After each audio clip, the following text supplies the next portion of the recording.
Michigan, it's all about an attitude. It's about hard work, and it's about a blue-collar work ethic. And here in Eastern Michigan, they call it the factory.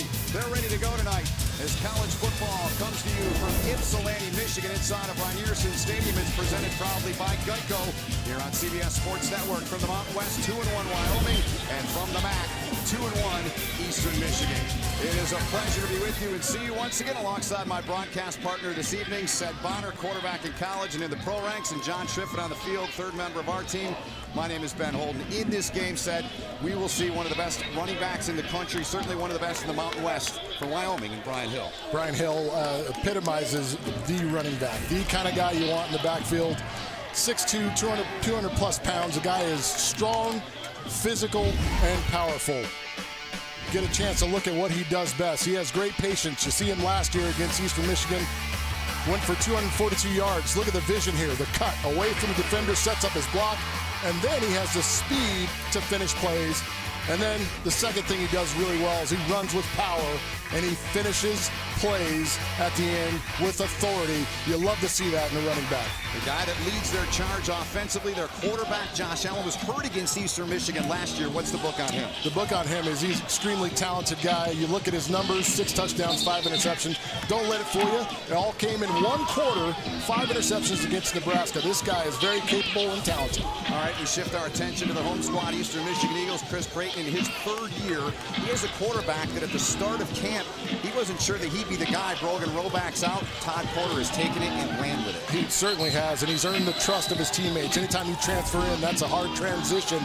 But this young man has done it with glowing accolades. His teammates praise him. He's a guy that gets out there and plays physical and hard. He will stand in there and make the big throw in the pocket.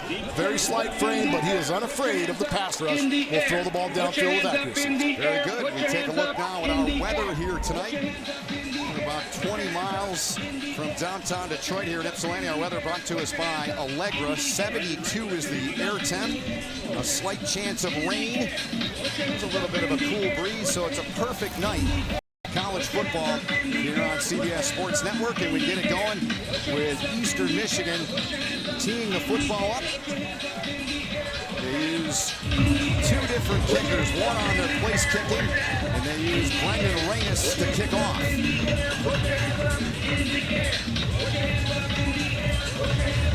They're 2-1 teams. They met a year ago. It was Eastern Michigan's only win last season. Just a 1-win season for Chris Creighton in year number 2. A guy that came here who was very used to winning. And said we take a look at our Chick-fil-A lineups. We begin first, the quarterback for the Cowboys of Wyoming, Josh Allen. Tell us more about him. Josh Allen is an athletic guy, a guy that can extend plays and turn those broken plays into big plays, as he did a week ago with a 50-yard touchdown pass on a rollout. Very accurate when passing, and again, don't be fooled by those 5 interceptions. It all came in one quarter against Nebraska. They were in until the fourth quarter, down just 7 points. So here we go, first play from scrimmage.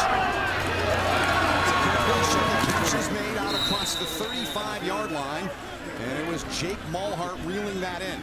Continuing on with our Chick-fil-A lineups. The guys up front, who do we highlight among this group? We highlight Tanner Gentry, who is a 6'2", 210-pound receiver that can run a sub-4.5. Good size, great hands. A guy that can stretch the field, get down, and make big plays for the Cowboys. That's in 22 straight games for him coming in. Gain of 13 on that first down play. Fakes the handoff. Quick bullet, he fired in at the 45-yard line. So a nice chunk picked up there by Tanner Gentry. Chick-fil-A lineup, Eastern Michigan defense. Who do you look at there to highlight? I look at him on the defensive front, of course, and Pat O'Connor, number 52. 11 tackles on the season, 3 sacks, long, rangy, but has that motor that will not stop the entire night. 2 plays for Wyoming. They picked up first downs on both.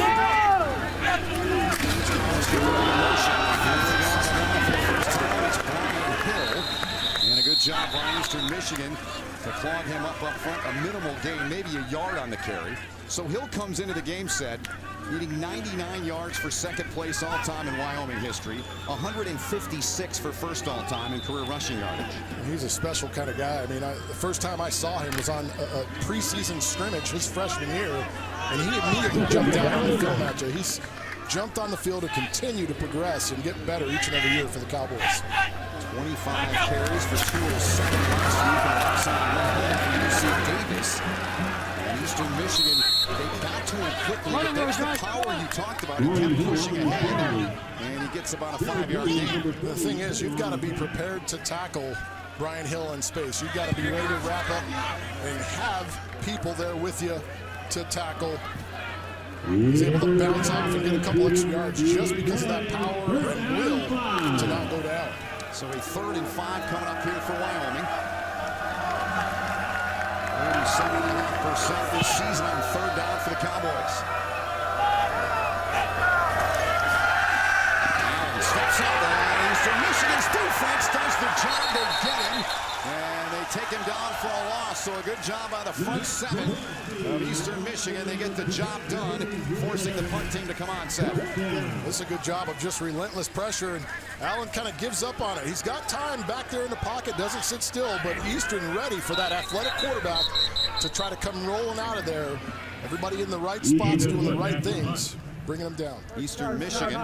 Eastern Michigan, 30-second timeout. You hear our referee Tom Stapleton tell us there's a look at Blake Banham, outstanding punt returner for Eastern Michigan, outstanding in the kick return game as well. So a good job by the Eagle defense on that first series. And really, all Wyoming did was they moved the sticks a few times, changed field position with the punt coming on. Kind of that feel-out process. Weren't able to get Brian Hill loose.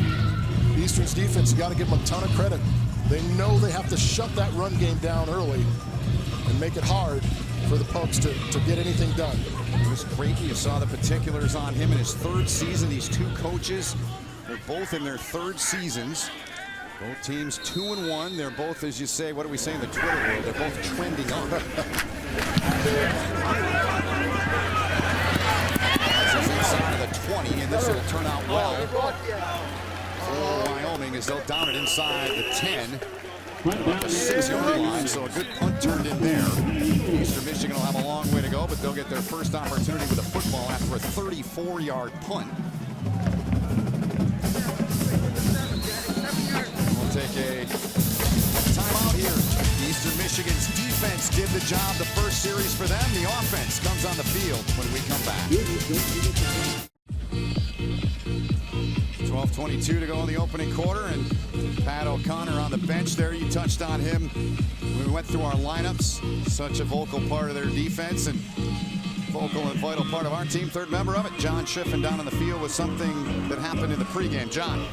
Well, Ben, that's right. I'll give you a little context before I tell you about what happened in the pregame. Earlier this week on Tuesday, racist graffiti was found spray painted on a building here on Eastern University of Michigan's campus. Now, in response, students staged a march across the campus, and the president of the university condemned the act. Now, Coach Creighton wanted his guys to be able to speak their mind and act out publicly as well. So they changed the pregame. Instead of rushing out onto the field, instead, they all lined up on the goal line. Some players took a knee before the flag, like we've seen at NFL stadiums around the country, and then all 70 players linked armed and walked across the field to the 50-yard line as a sign of solidarity in light of all the growing racial tensions here on the campus. Guys.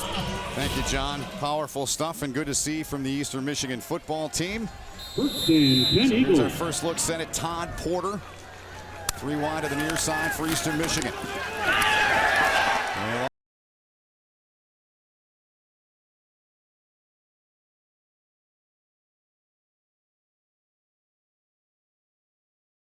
Than junior college. What are your thoughts on him? I really like the way he handles his business on the field. He is extremely efficient with everything he does. You saw there the nice zone read. He's able to get the good pickup. Give a good look for that back to get through the lane. Keeps on the ground once again here. It's Erickson who does a real good job to go out to the 19-yard line and pick up the first down. We continue on with our lineups. Eastern Michigan veteran group up front. You like the guy in the middle a lot. I really do. And as a quarterback, you got to love your center, Jake Kirkham. He's a guy that put in a ton of work getting in shape this offseason. And you see those first two plays, they are moving the Cowboys off of the line. And 7 on that run by Erickson.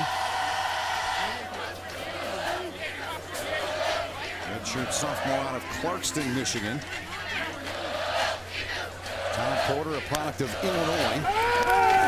Good snap, gets rid of it in a hurry. And the reception made on the near side by Sergio Bailey, one of many newcomers to their team. A gain of 6. Chick-fil-A lineup for the Cowboys. Who do you like there? Wyoming defense, these guys have gotten a ton better. They're doing a good job. But I like the young sophomore, Andrew Wingard, led the team in tackles a year ago. This year he's already up to 31 tackles on the season. Understanding the game, it's slowing down for him. He's playing extremely fast. 10 tackles a game, 6 leading off west. His Porter fakes, and Porter's got on the near side. And he gets out of bounds at the 35-yard line. So good looking drive as he was forced out by Logan Wilson. And he puts the defensive end in a bind here. Good kick out block. And tell you what, for a guy that's only rushed for 75 yards on the season, it just hurts you as a defense when you know if he has to, he can go get those yards. Very good job by Porter. Started one game at Western Kentucky back in 2013. They had a guy named Brandon Dowdy. Maybe you've heard of him in college football. Forgot about that. Only threw for 8 million yards. Right. Redshirted, then decided to leave and went to junior college route. He has been awesome for him here. Good job of the guys up front getting Ian Erickson. Outstanding work in the middle there, that Wyoming front. Not a big Wyoming defense, but a very quick one. Very quick, and that's when they try to give you problems. They stem, they bounce in and out of gaps, so you don't know where they're coming from. You saw there the young sophomore winger dove into that hole and got the big hit on the tailback. Winger with at least 10 tackles in 6 of his last 7 games. Here's Porter going to take a shot down the middle and out there. But overthrew him by a couple of yards. It was the speedy Sergio Bailey he was looking for. Rico Gafford doing a nice job in coverage. And what I like to see there, this ball's driven a little bit down the field. I'd like to see that ball up in the air with some touch. You already out, threw it over the top of the safety's head, who was too low. Put some touch on it, let your guy run it down. The flatter it is, the more perfect of a throw it has to be. Yeah, Bailey's had some big moments for him. Got here in July, got here late, big 3rd and 10 here for Eastern Michigan. They need to get to the 45-yard line to convert. Open, finds and gets into the space there, and the catch is made. It's a first down for the Eagles. Johnny Newplow, another one of their newcomers at wideout for the catch. Love this combination. You're going to go curl flat combo. Newplow sticks right down in the zone. Great throw and catch, and way to hang on, taking the big shot. Really good route combo and way to read it by Porter. And his first career touchdown last week did Newplow. Had 3 catches for 72 yards in their win at Charlotte.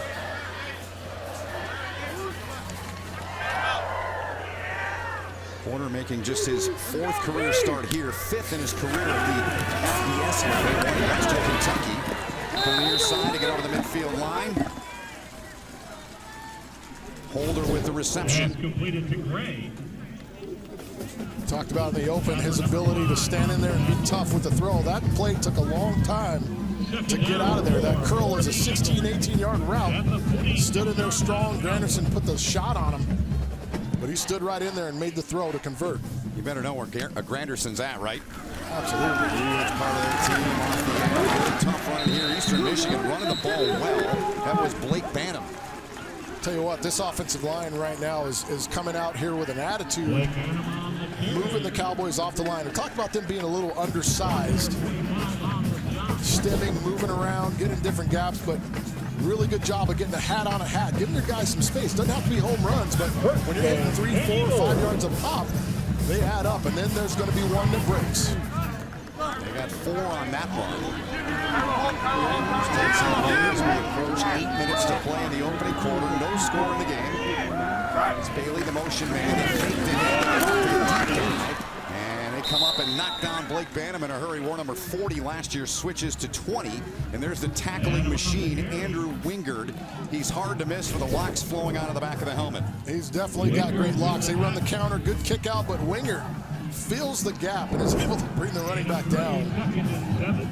Talk about a guy 200 pounds, a safety that can run, gets down in there and fills the gap. I've seen him do it numerous times. Look for Eastern to take a shot over the top of his head.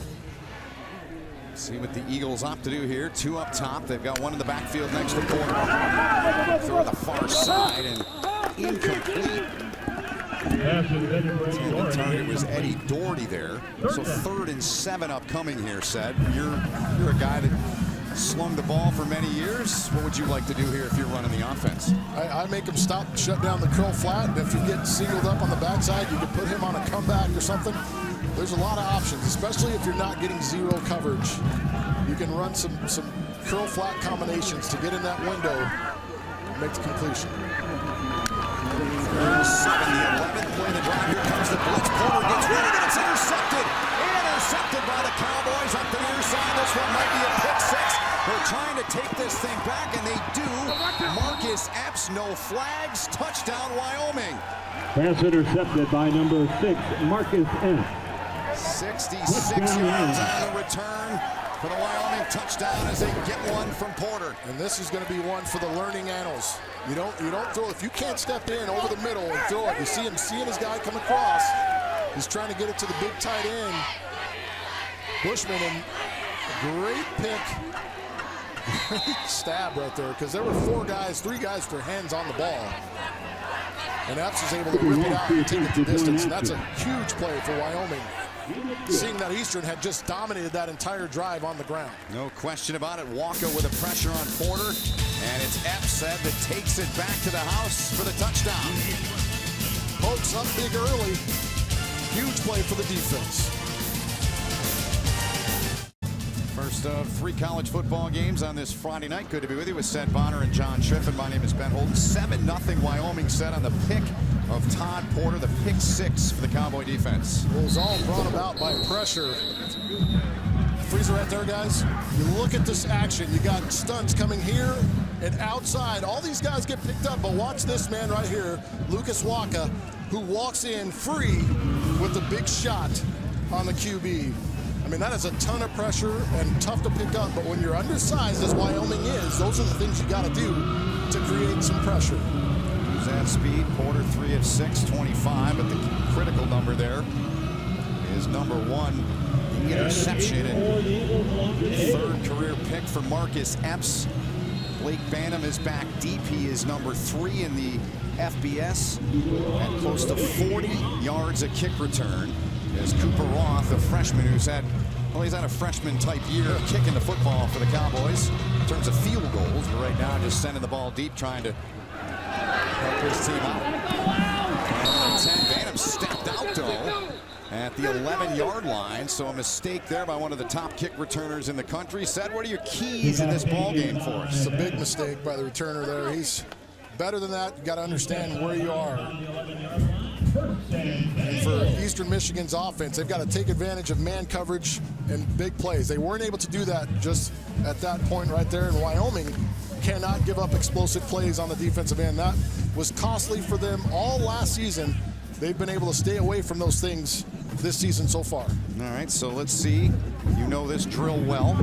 How do you respond when something bad happens when you're running an offense? Short memory. Right. You know there's so much game left. It's still the first quarter. That happened. You got to be ready for what is next. What is next is a big hole right up the middle. Look at Erickson run and get a big first down out to the 38-yard line for Eastern Michigan. Ball was in on the tackle. Erickson was shot out of a cannon. Look at the good pull right there and frame. That's a great job of offensive line work.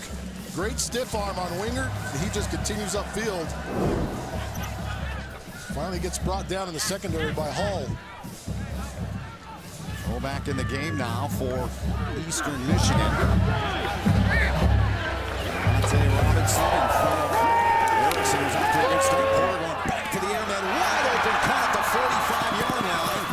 And forced out of bounds by Epps, the guy that took it back was Nigel Kilby. This is a beautiful play action. You just gash him with the run. Watch him suck everybody up. And then the tight end on the little corner route.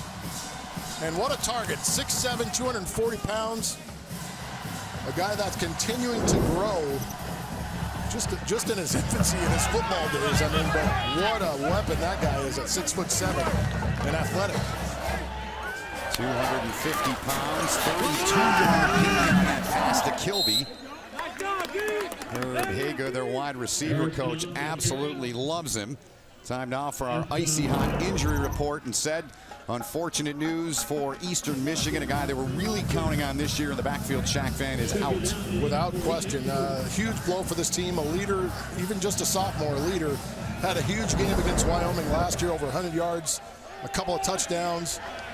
Will be missed, but he has been involved helping these younger guys out along the way. He broke his shoulder the first carry he had, the second play of the game in a game at Missouri. They were looking for Bushman there. They've got 9-10 guys they'll throw the ball to. As a quarterback, you got to love that, right? That's awesome, because you can't take anything away. You can't say we're throwing to this guy, he's going to have 190 catches for 190 yards. Right. You've got to play everyone. You've got to play sound defense. When you've got all these weapons running around, you let the defense take you to where you're supposed to throw the ball. 3rd and 8, Eastern Michigan. Inside of the 30-yard line. Here comes the pressure. Porter, Bailey's out there. Bailey made the catch.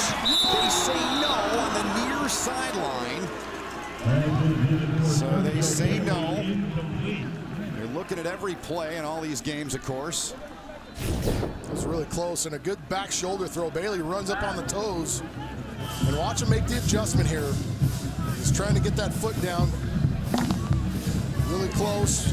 Get a better look here. He's drifting, and all over the line. That's a great call by the officials. So we're going to try the field goal here. It's Paul Fricano, the redshirt freshman of Rochester, New York. Slotted down just outside the 35. They're going to call it 46. And Fricano, the Mac West Special Teams Player of the Week, lives up to it there. The Holder Barnes, and Fricano comes on and does his job. And Eastern Michigan sets on the board at 7-3 now. Eastern Michigan getting back into the swing of things. Offense doing a great job. Good kick. Way to finish the drive with some points. Seth Bonner, one of the guys you'll see in that game, former Eastern Michigan defensive lineman from 04 to 07. He was a first-team All-MAC performer in 07, a second-round pick in 08. The pride of Southfield, Michigan, Jason Jones. You see his name up there next to T.J. Lang, a product of Brother Rice, a very powerhouse school here in the Detroit area. Lang, of course, a starter on the Packers offensive line as well. I'm so excited to be in your backyard, man. Look, I'm like 15 minutes up the road. This is awesome. I was completely out of sorts today when I didn't wake up in a hotel on game day. This happens like once a year. It's great to be with you. John Schriffin's with us, all of our hard-working crew. Good to have you with us here on this Friday night. It's MACtion here on CBS Sports Network. We'll have a lot of MAC games as we will get into October next week with a big one up in Mount Pleasant with Western Michigan and Central Michigan. But the order here tonight, as DJ May takes a knee, is Eastern Michigan and Wyoming. Seth, you showed us your keys for Eastern Michigan. What are they for the Cowboys? For the Cowboys, they've got to be better on 3rd down. They've got to be better in 3rd down situations. They got to stay on the field and continue. And when they get in the red zone, they have to score touchdowns. No 3 points, no field goals. This isn't basketball. You need touchdowns. Eastern Michigan's defense needs to tackle well in space. You know, they're the big running back, Brian Hill, elusive, strong. You've got to tackle in space, get him on the ground, as well as Josh Allen. Well, they may have to get back in rhythm here because it's the first offensive play in 6:42. There's a flag down on the far side of the field. The catch is made over here on the near side where we're at by Jake Malhart, but we'll check the penalty as Tom Stapleton there is our referee here this evening in Ypsilanti. Indication offsides. Offside. Defense, number 92. 5-yard penalty, 1st down.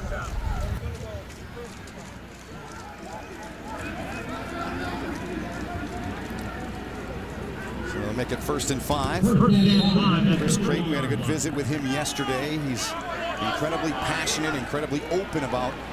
He knows there's challenges here, and he feels his team is in direction here in his 3rd year. It's always such a big year for coaches and programs as Hill tries to burrow his way up the middle. Man, is he tough to tackle. That's 80 a yard.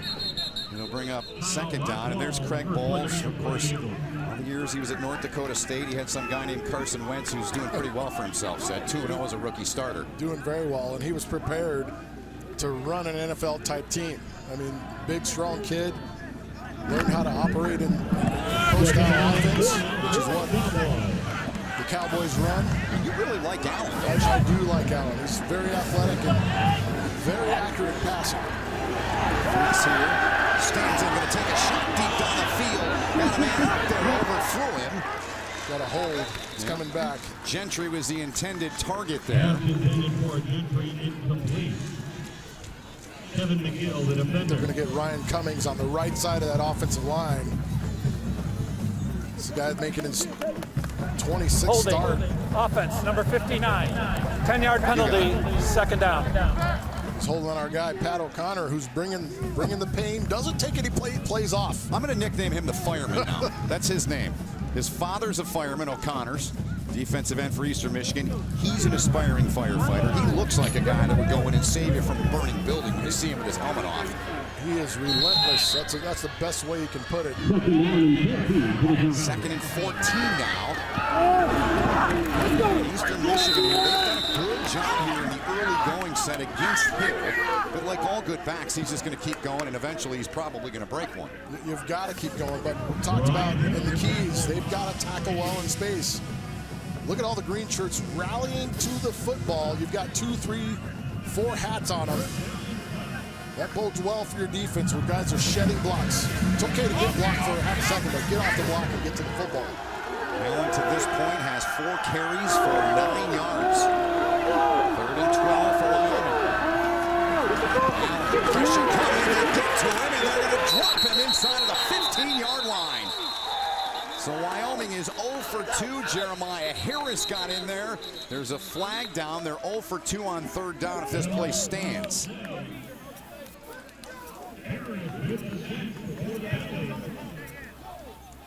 Stapleton talking it over with one of his guys, the umpire. And what do you think, Sed? Did you see anything on the play or not? If anything, it's...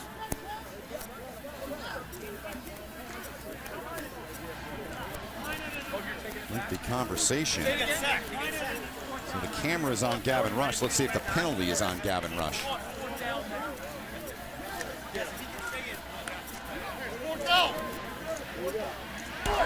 Personal foul. Illegal hands to the face. Offense, number 55. That penalty is declined. 4th down. It is. Yeah, and they're only bringing 4. It's not anything exotic. They're dropping 7 guys. See the late blitzer there. And as he takes on the fireman's trying to bring pressure. I guess that's the only way you stop him, get the hands all up in the face. He's got a big beard on. It's not even going to faze him. No, he is a tough customer. On to punt, Ethan Wood.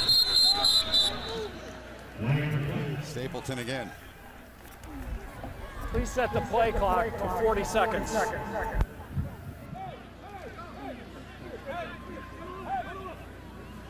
Is he set for a second? Which one? The ship. Yeah, they set. They all went set. There's Creighton there working the ref. They shift. The official. I love it. Wood's career long was last year against Eastern Michigan. A 67-yard bomb that he kicked away. Banham waits on the block here at Ryerson Stadium. On a bounce, and he's going to let that go. Probably a smart move there. With 3 Wyoming players right in his grill. So it's going to be a really good field position for Eastern Michigan here as we've got 3:32 left here in the opening quarter. 7-3 lead for the road team from Wyoming. Todd Porter in the offense on the field when we come back. So 3:32 to go in this opening quarter, and Todd Porter talking things over with Chris Creighton, and Porter is well traveled. He looks like he's a professional guy. He's had all kinds of stops. He was at Western Kentucky in 13, had 1 start and he redshirted. Then Brandon Doughty took over. He said, you know what, it's not going to work out here. I'm going to go play the junior college route. He did that, and now he's here, and he's been great for him so far in the first 3 games. John Triffin's got more. John. Well, Ben, you mentioned, when I talked to actually Todd Porter yesterday in practice, he admitted to me, look, when I started as a freshman, I was cocky. I thought I was the man. But then when he got stuck behind Doughty and went to junior college route, it humbled him. But that was actually the best thing for his career. It eased his transition because he came in an uncomfortable situation. With Brogan Roback, he was the starting quarterback here.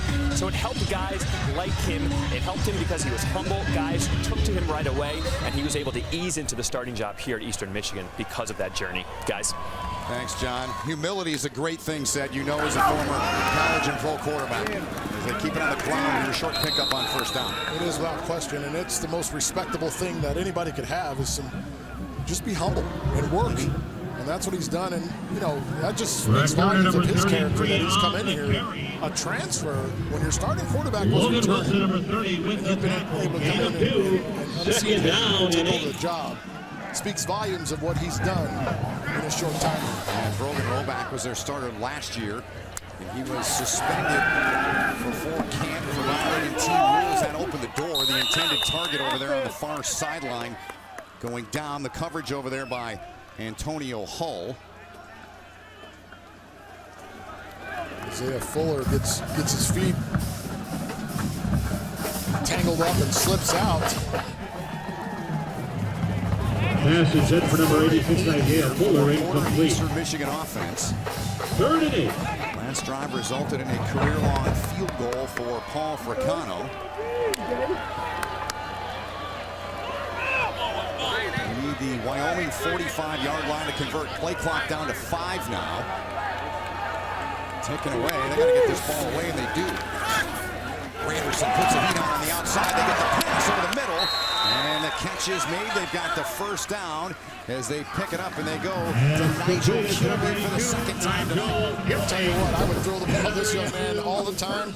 Watch Granderson come off the ball and lay the hit, but again, the young quarterback stands in there and delivers. I mean, he is a fraction of a second away from losing that ball on a fumble, but he stands tall and delivers. He goes 2 and 3.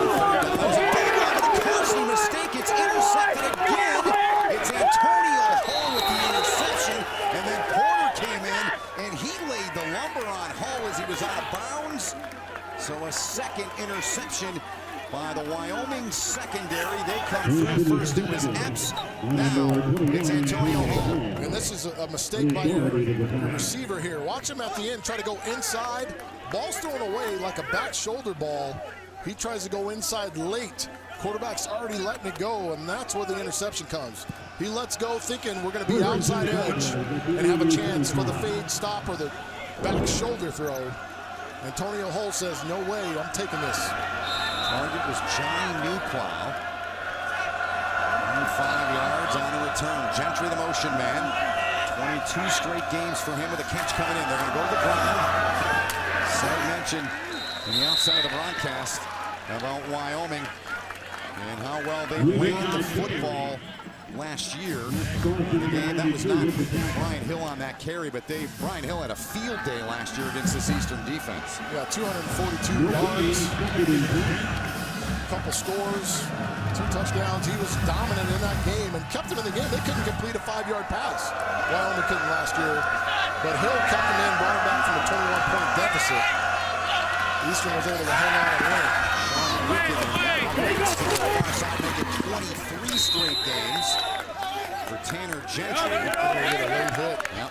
I thought we might get one on the return there when Porter laid the hit there on Hull, but none was thrown. We'll check in with Stapleton. Gain of 6 on the play if it stands. It might be our guy O'Connor. Minute 38 to play in the quarter. Here's Stapleton with a call.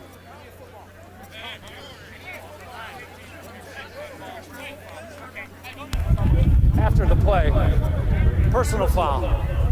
Late hit, defense, number 52. 15-yard penalty, first down. You nailed it, said it was on Pat O'Connor. The guy that Chris Creighton really happy to have back. Missed all of last year, had to sit out. love to see a receiver catch that ball, dip outside and get away, but right there, and then he knows. You see him try to throw his hands up. He kind of knows. That's a hustle play. He's trying to make a hustle play. Talk about his motor never stopping. You just got to be careful. 2 penalties on Eastern Michigan for 20 yards. 1 against Wyoming. Here they were helping off is their nose tackle, Mike Brown, one of their team captains from Eastern Michigan. Allen got to the end there, but he missed him. Tried to rush the throw. Yep, he was looking there for Mohart. It's cover 2. He's trying to hit the window, the short window in cover 2. Really good job by the safety getting over and closing that gap to force the errant throw. That's a nice shot. You got a big receiver. Safety worked over the top and did an excellent job of closing down that lane. 2nd and 10.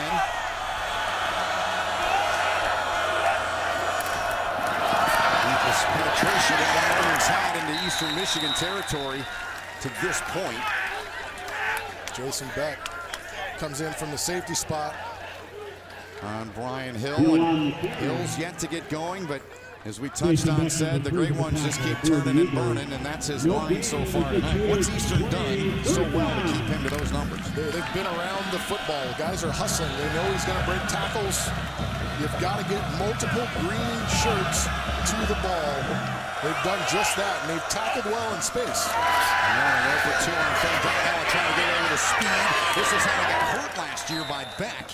Something they talked about with us. They've got to really protect him and keep him out of those danger areas. Down to the 20-yard line he goes. I feel like he's leaving the pocket too early here. He's got some time, and instead of just stepping up, he takes off. Sometimes it's okay to let the route work. You're in field goal range, you're in good position. It's okay to let the route work for you. But he does pick up positive yards and allows for a field goal change. From 36, and he bends it through there. 37, they're calling it officially. So Porter with 2 interceptions, 1 a pick 6. That one results in points.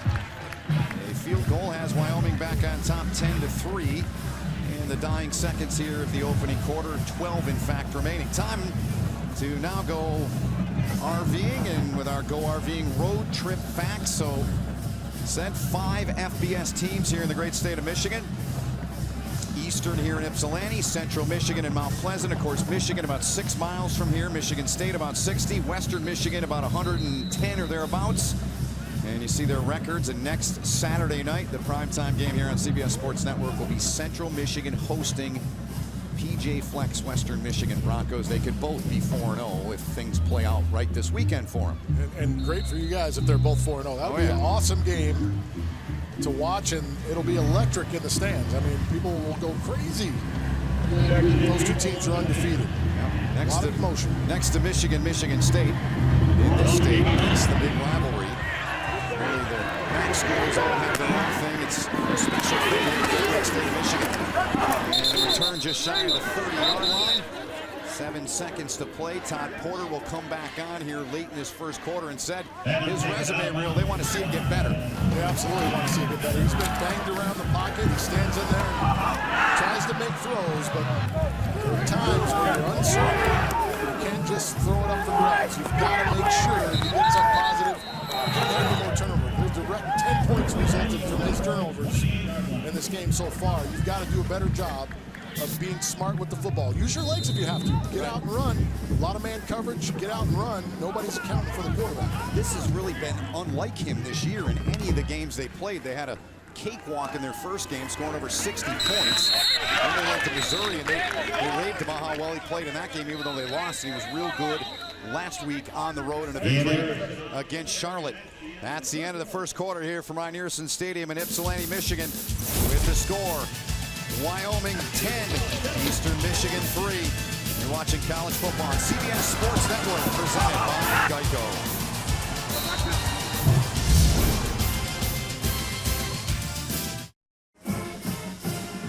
Great to have you with us here tonight from Ryan Earson Stadium in Ypsilanti, Michigan. Out of the Mountain West, Wyoming, and out of the MAC, the Eastern Michigan Eagles, with Sen Bonner in the booth, John Schriffen on the field. My name is Ben Holden, all of our crew. 10-3 as we're inching closer to the start of the second quarter. Todd Porter there in the middle has had a rough night as we've talked. John Schriffen's got an update for us on him on the sidelines. John. Well, after Todd Porter's last interception, he was forced to make that tackle on the Wyoming sideline. Well, I noticed after he came back to his own bench, the medical staff taped up his right index finger on his throwing hand. Now, Eastern Michigan does not give out official injury updates, but this is something to watch out for if it does affect his throws going forward. Ben? It's a good get down there, John. Thanks. We'll certainly keep our eyes on it. No, you will. He's 5 of 12 for 68 yards and 2 interceptions, said. I'm going to look there at that thumb that John was just telling us about. There's play of the second quarter. Second down and 10. Pass over the middle. They're going to get the first down and then some as the Eagles get this ball across midfield. And the catch was made. There's that man again, Kilby. Nigel Kilby with 3 grabs and the Eagles first down. This is a very well-designed play. You're going to see the F-wheel going up the right sideline, and then it's the tight end delay. He goes right in front of the linebacker who's not ready for it, DJ May, and he just uses his speed and length. And like I said, throw the ball to that guy every play. Yes. 3 for 68. And we talked with Kalen DeBoer, the offensive coordinator yesterday. Chris Creighton. We talked to the strength coach about Kilby. We were all very curious about him as Erickson gets strung out here and loses about a yard. Antonio Hall, man, that's a great tackle in open space. He's been in on a number of plays, and sophomore stepped his game up this year. You're going to see him string it out and make a nice tackle on the sideline. That's a great play. Had a pick earlier in the game, back in the first quarter. 2 interceptions in the game for Porter. Marcus Epps, the sophomore out of LA, took one back, the pick 6. Over the 25-yard return. I must mention his nickname is Noodles. California being rude to Mr. Porter. Exactly, they are. Here's Porter here. Fake it now. He's flushed on it. Granderson on his heels. He got away. And a decent pickup. Carl Granderson, not easy to get away. Standing pass rusher, the product of Sacramento, California. See the pressure. He's unblocked. They pull the guard. And that right there, he might have thrown that in the first half or first quarter had he not thrown those 2 picks, but decides to use his legs. It's a play. Get you into a manageable 3rd down situation instead of getting the ball away again. 3rd and 7 it is.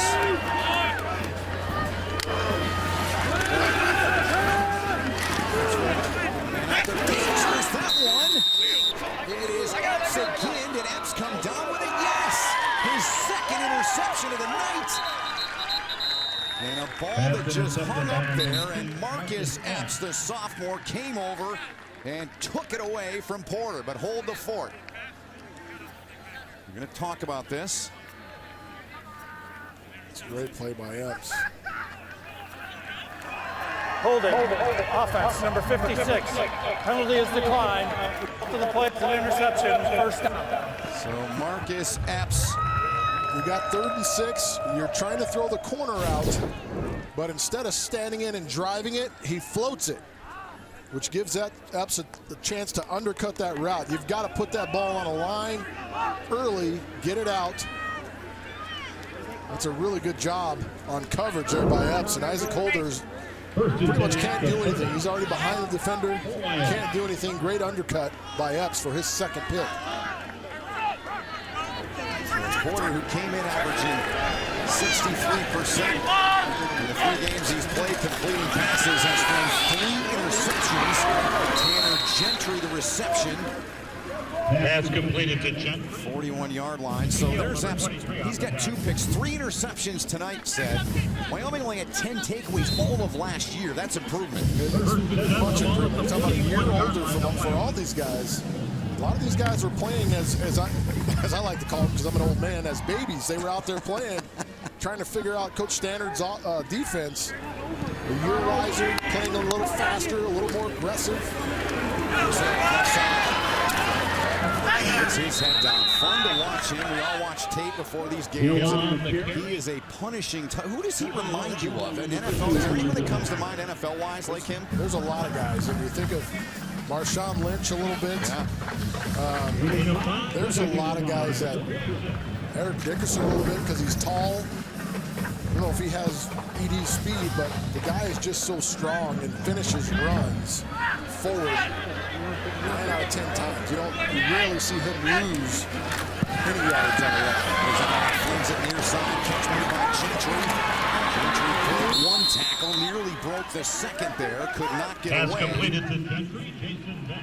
Number So 3 Beck with a tackle there, and they'll move the chains with the Cowboys. And you've seen Gentry a number of times on this 90 stop, this little stop route. He's turned inside. The ball This at time he the makes a quick move outside. He's 43-yard able to line. pick up an extra 7 yards First and just 10 by for making a Wyoming. quick, decisive move.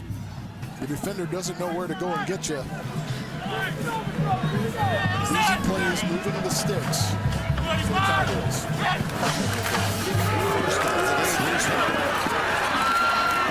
Continues to charge, takes it down to the 36-yard line. It'll bring up second down as Hill came into the game 99 yards away from second place all time in Wyoming, 156 for first. 7 yards on that carry, and there our second bench, as I say in the truck, representing. There's the up to the second numbers on it. I'll tell you what, he seems to be getting stronger and stronger as this thing goes. 7 carries for 21 yards to this point. The mark was Allen's throw. Shows the wrong side. There was a bracket coverage on that side of the field, but once you go there, you choose the wrong side, that decision has to be made. You've got to throw it away. You don't have anything. You're going to see a bracket coverage into the boundary. It's easier there to do it. You see 7 underneath in the flat. You've got to throw it away. That's a great job. And Ike Calderon did a nice job of undercutting that route. He had help over the top. And yet to convert on third down. He's still 4th and 10. And Upset shaking his head, saying, nope, they're short. I got a 220-pound back that I love. I'm running it again. Yep, they're going. 4th and a yard. They line right up, said they're going for it. Either give to that 220. Follows the line. He's got it by about 1.5 yards. It's a good surge. I like the call. I love the call. You got to go for it in that situation. Chase Roulier, Caden Jackson, and Gavin Rush just grinding out the middle. Ryan Cummings helping. Good surge by that offensive line. And they had their minds made up already. It was 4-down territory. The play was already called. They got up to the line quick and made it happen. So they give Brian Hill the free there. They bring in Sean Wick, redshirt senior out of Oxnard, California. Well north of 2,000 rushing yards in his career. Flag comes in for the back. Tackle made at the Flag on the play. 30-yard line. Looks like a low block. Might be a hold as well on Tyree Mayfield.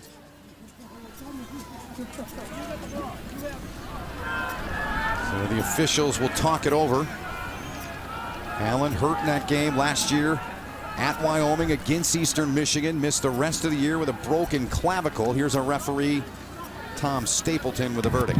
Holding offense, number 59. 10-yard penalty from the spot of the foul, first down. They're going to get the tight end, Mayfield, and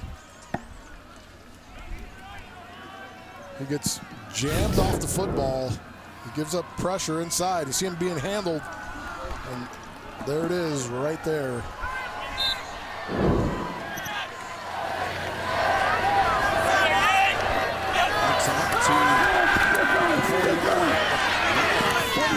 Into space, catch made inside of the 25-yard line.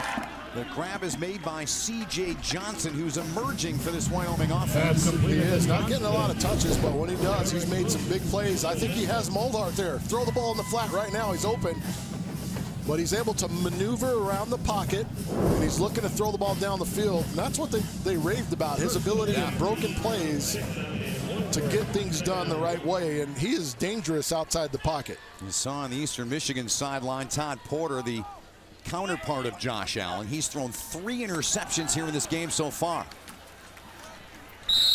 Hill with a carry, takes it just across the 20-yard line. Bellevue, Illinois, his hometown, and there's Porter. the helmet off there in the middle of your screen. First and 10 at the Concern. 20-yard line. Just got to keep going. Yeah. You got to keep plugging away. Make some things happen. Positive. You know, I've played in games where I've had thrown 6 interceptions in a game. You didn't get pulled? I wasn't going to let myself get pulled. Those too? No, I just listen. It's just one of those things. Swings it. Oh no, it's broken up, but a flag comes in. And the flag came in. It was Vince Calhoun on the coverage. Flag on the play. And he's just a fraction early. This is a great throw, but I would really love to see Tanner Gentry reach his hands out. Pass interference. Defense, number 10. 15-yard penalty, first down. Because the pass interference is beautiful. It's nice. It's a good call. The touchdown's way better.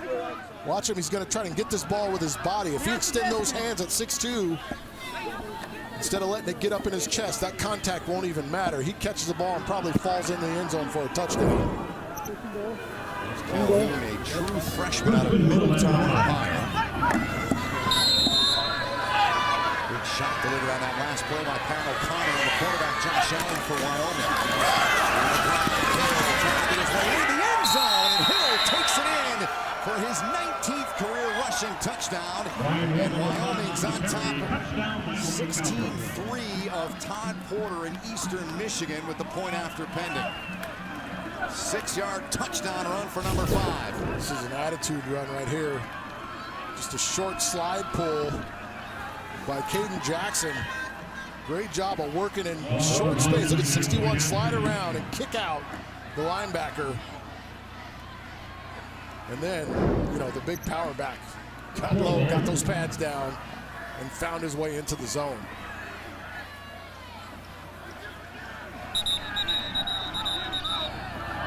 Brian Hill, that's Cooper Roth come on.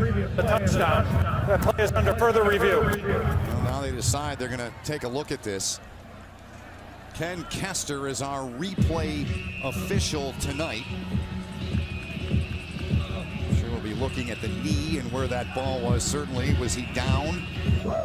Play is under review. Ruling on the field said a touchdown. Here we go with our looks at it. They're always going to review scoring plays. Yeah. But I think that's a good touchdown, don't you? he dives, he dives, and knee doesn't touch the ground, elbow touches, but it's as the ball's over. Right there, he lunges for it. Oh, yeah, I think that's good.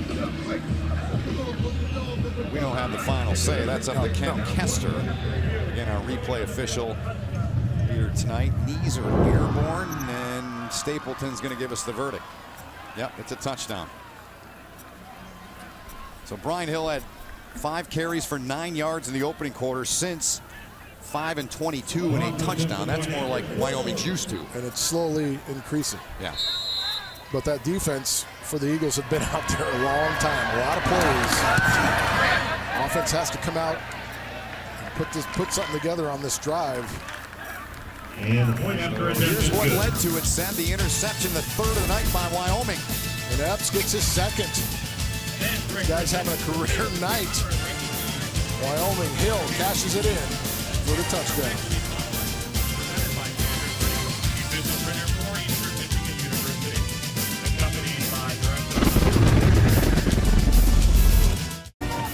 Front runner right now.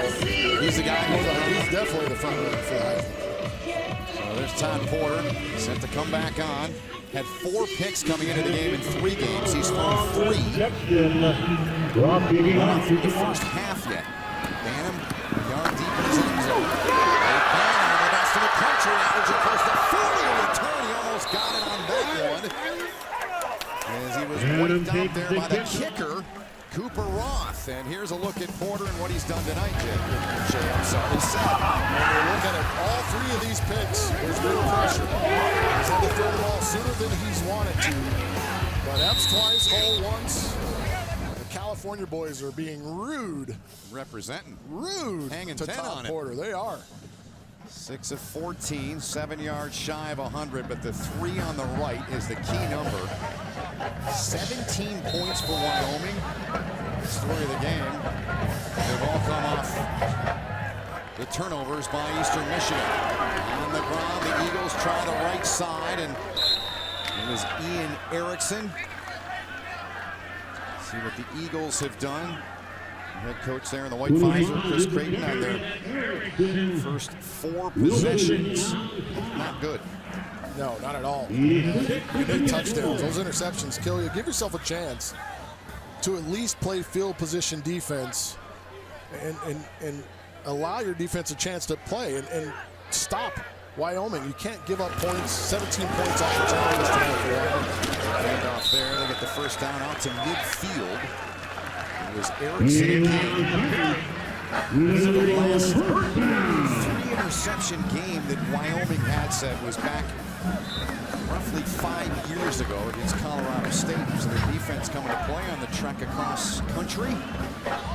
Completely across country, but a good chunk of the way across the country. Can't say enough about the job that Steve Stanard's done with this defense and how the guys have continued to progress and get better. A year of age helps as well. Here's a play that's going to go around the end. This is Turner. Turner going to take it in for the touchdown, Eastern Michigan. Number 33, Brett Turner on the 50-yard run. Touchdown. That's what you get here when you score a touchdown run. A huge play for Turner in Eastern Michigan. Watch the seal on the right side. Really good job. And once he gets to the edge, that had to be someone out of position, going inside when they should have stayed outside. There was no containment for the Cowboys on the right edge there. It's just Williams block there to get him out there as for and puts the right leg into it. We're back to 8. Touchdown game with 7:49 remaining in the half. 3 plays, 62 yards, and 108. And said the redshirt freshman Brett Turner houses one. We're not done yet, baby. We're back in this thing. Eastern on the board.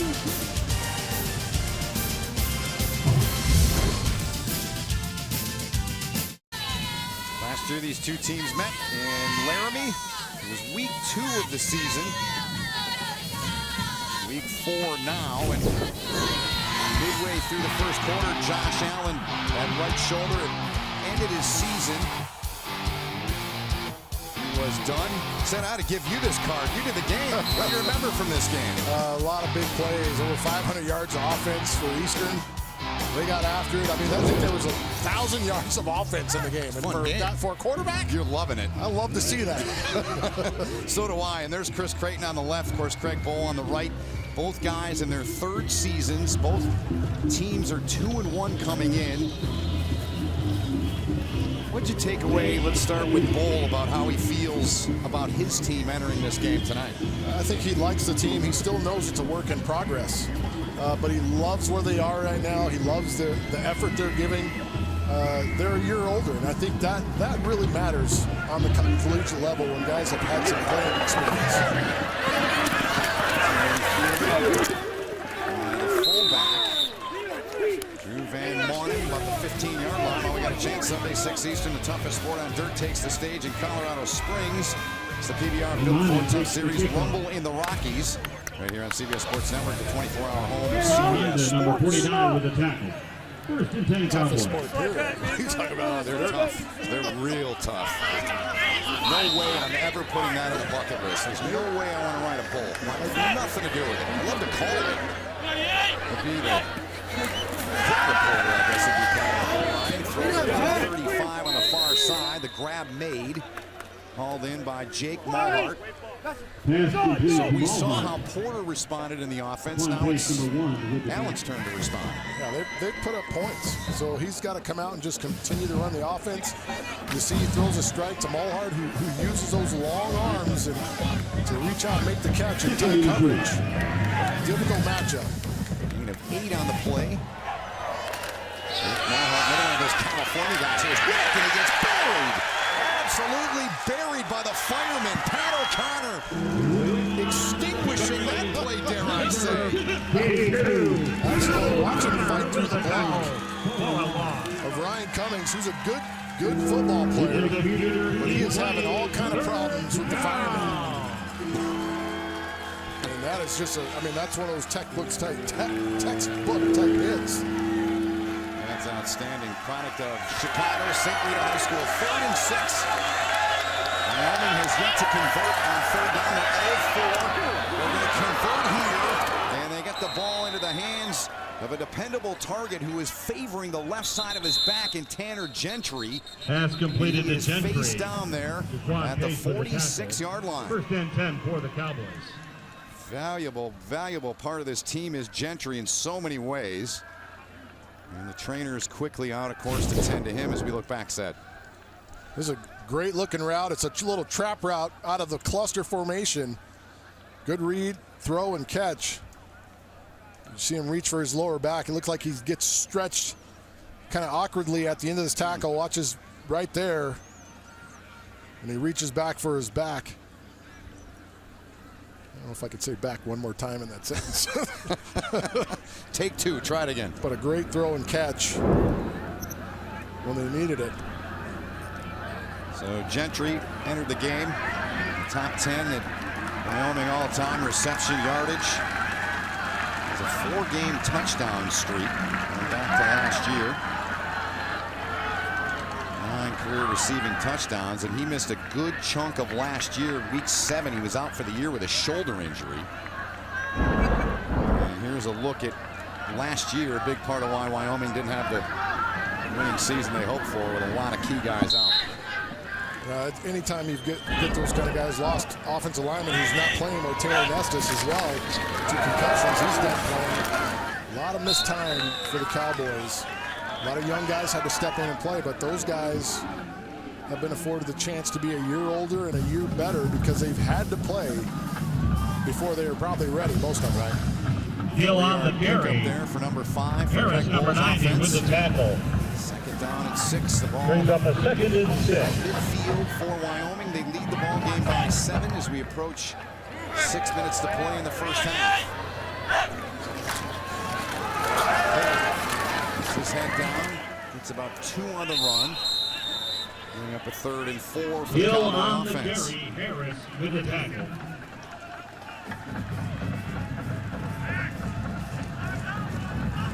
Brings up Tanner Gentry back in the game. John's got more for us down on the field. John. Well, the medical staff examining his lower back. They checked him out. It looks like he is going to gut this one out. He's ready to go. He's back on the field right now, guys. Thanks, John. He's a baller, as you'd say. Tough customer. 1-5 is Wyoming on 3rd down and 3. Down and fires over the top, and it's knocked away. Beautiful job coming in. That's pass intended for Gentry. Broken up by the Detroit Cast Tech product. It's just a quick stop route right at the sticks. And you'll see as he stops, he starts to slide to the sidelines. Watch him slide outside. Leaves an alleyway for that defender to jump underneath that ball. So if the ball's not right out of the break, you have plenty of room to break it away. And the Clown did a nice job driving downhill on that route. Fair catch made by Banham just over the 10-yard line after the punt by Wood. Daquan Pace, the senior, stepping up.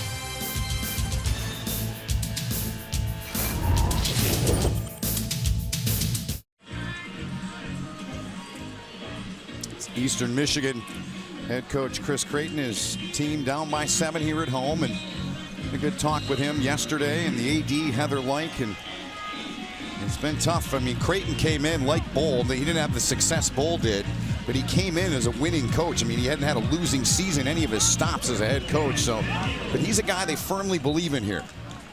Absolutely, because he has vision. He's got a good pedigree and leadership, and you've got to have from the school itself. You've got to have that.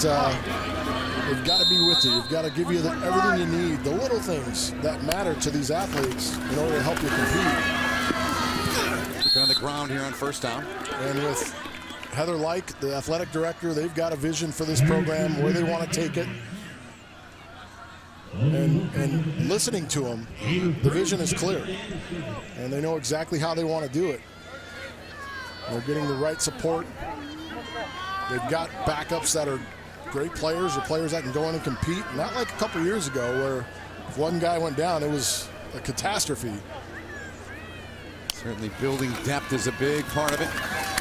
On the ground for the second time here on this drive. Blake Banham gets the carry.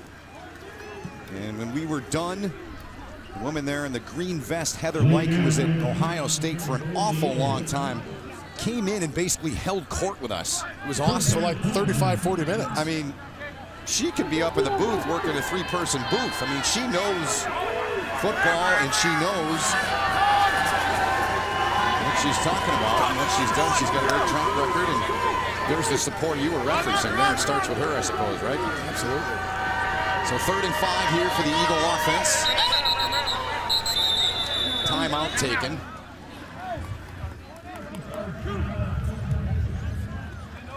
So the Eagles will talk it over here with 3:58 to play in the half. And a 3rd and 5 upcoming. They trail Wyoming here by 7. And when we're done here in this first half, coming up on the Verizon halftime report, the always well-dressed Brent Stover, Christian Fourier, he's well-dressed too. So is Houston Nutt. They're standing by in our studio in New York. They'll update you on the other 2 games going on tonight. And they'll preview tomorrow's slate of games as well. It's all coming up on the Verizon halftime report. So this game, I would think, has gone the way you thought it would, except the 3 interceptions. Am I accurate in that? Absolutely accurate. I thought it'd be a close game. I thought there'd be more points scored, but defense has shown up. Keep talking about it. You can't, speak on it enough. How fast these guys are playing, how much better they're playing because they're a year older. And just get a look at Marcus Epps. Yeah. And go figure, that's the last time Wyoming won a road game, was that night when the player had multiple picks. 3rd and 5 here for Eastern Michigan. Big play of the game for them. Blitz coming, here they come, they dump it off, and it's incomplete. There were 2 players right around the football. One of those being their outstanding linebacker, their Mike Lucas Walker. As they looked for Bushman, he was the target. Well, he misses the fullback on the swing here. Out to the right side. Everything's clogged up in the middle. If he just looks, gets the vision outside. Erickson, went to the right side on a little wheel route, was wide open. Pressure gets to him. He's unable to see it. Creates a 4th down. Austin Barnes on to punt.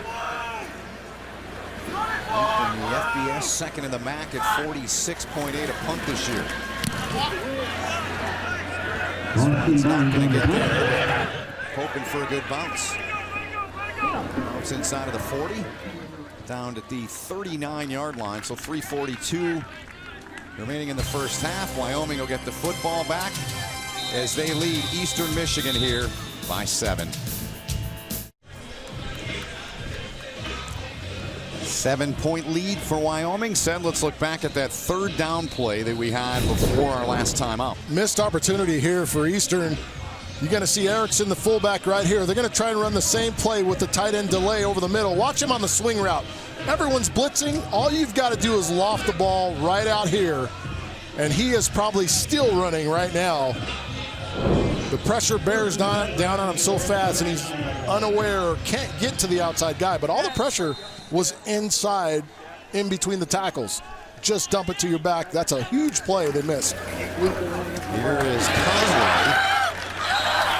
And they sniff that out. Jason Beck got in there. Austin Conway. Want to get him more involved. He's a playmaker. He's electric. Was a point guard on the basketball team. Now a football guy only. And was actually a quarterback at Overland High School in Colorado area. All Colorado quarterback.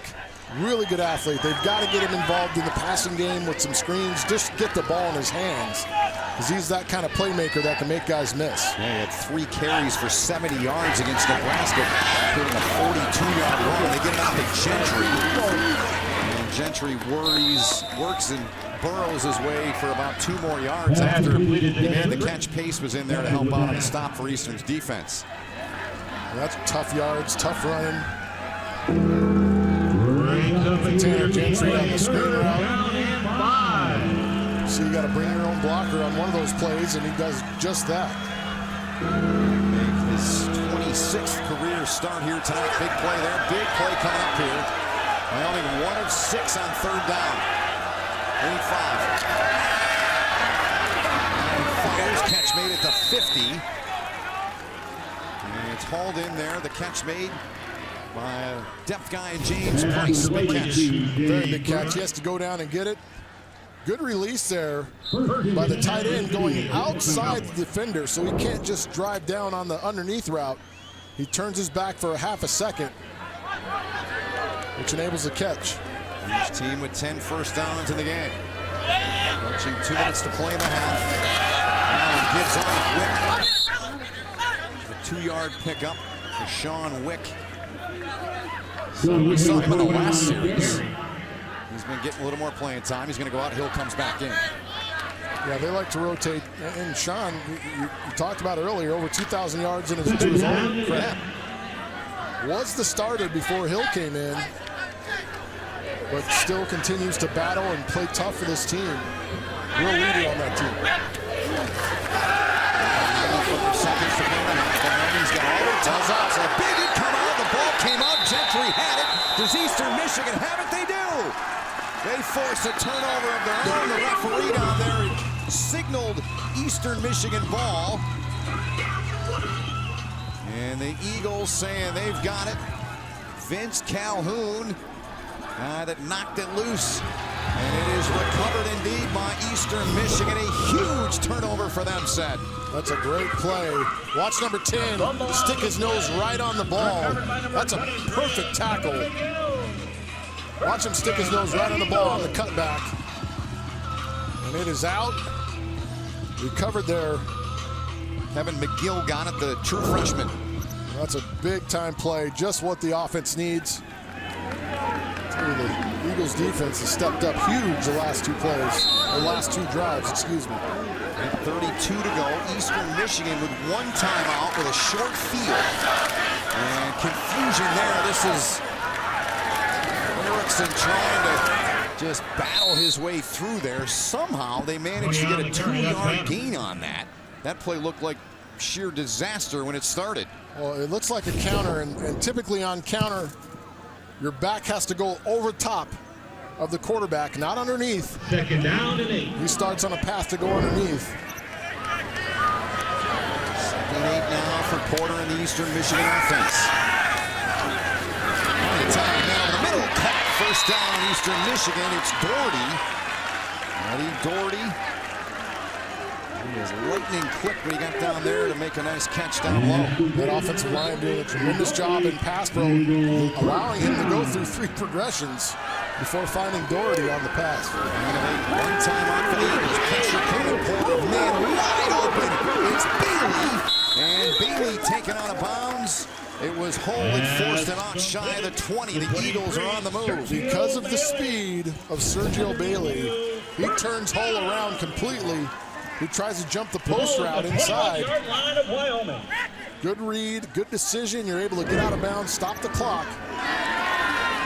Keep your timeout. 20-yard pickup on the pass from Porter to Bailey. 32 seconds remain, as you said. And a timeout remains in their back pocket.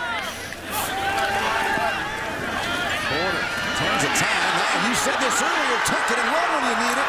And he gets it inside of the 10, down to about the 7-yard line before DJ May stopped him. Order on the keeper. Or call DJ play May while with they're a tackle. fixing the chains. First and goal. Gain of 14 on it.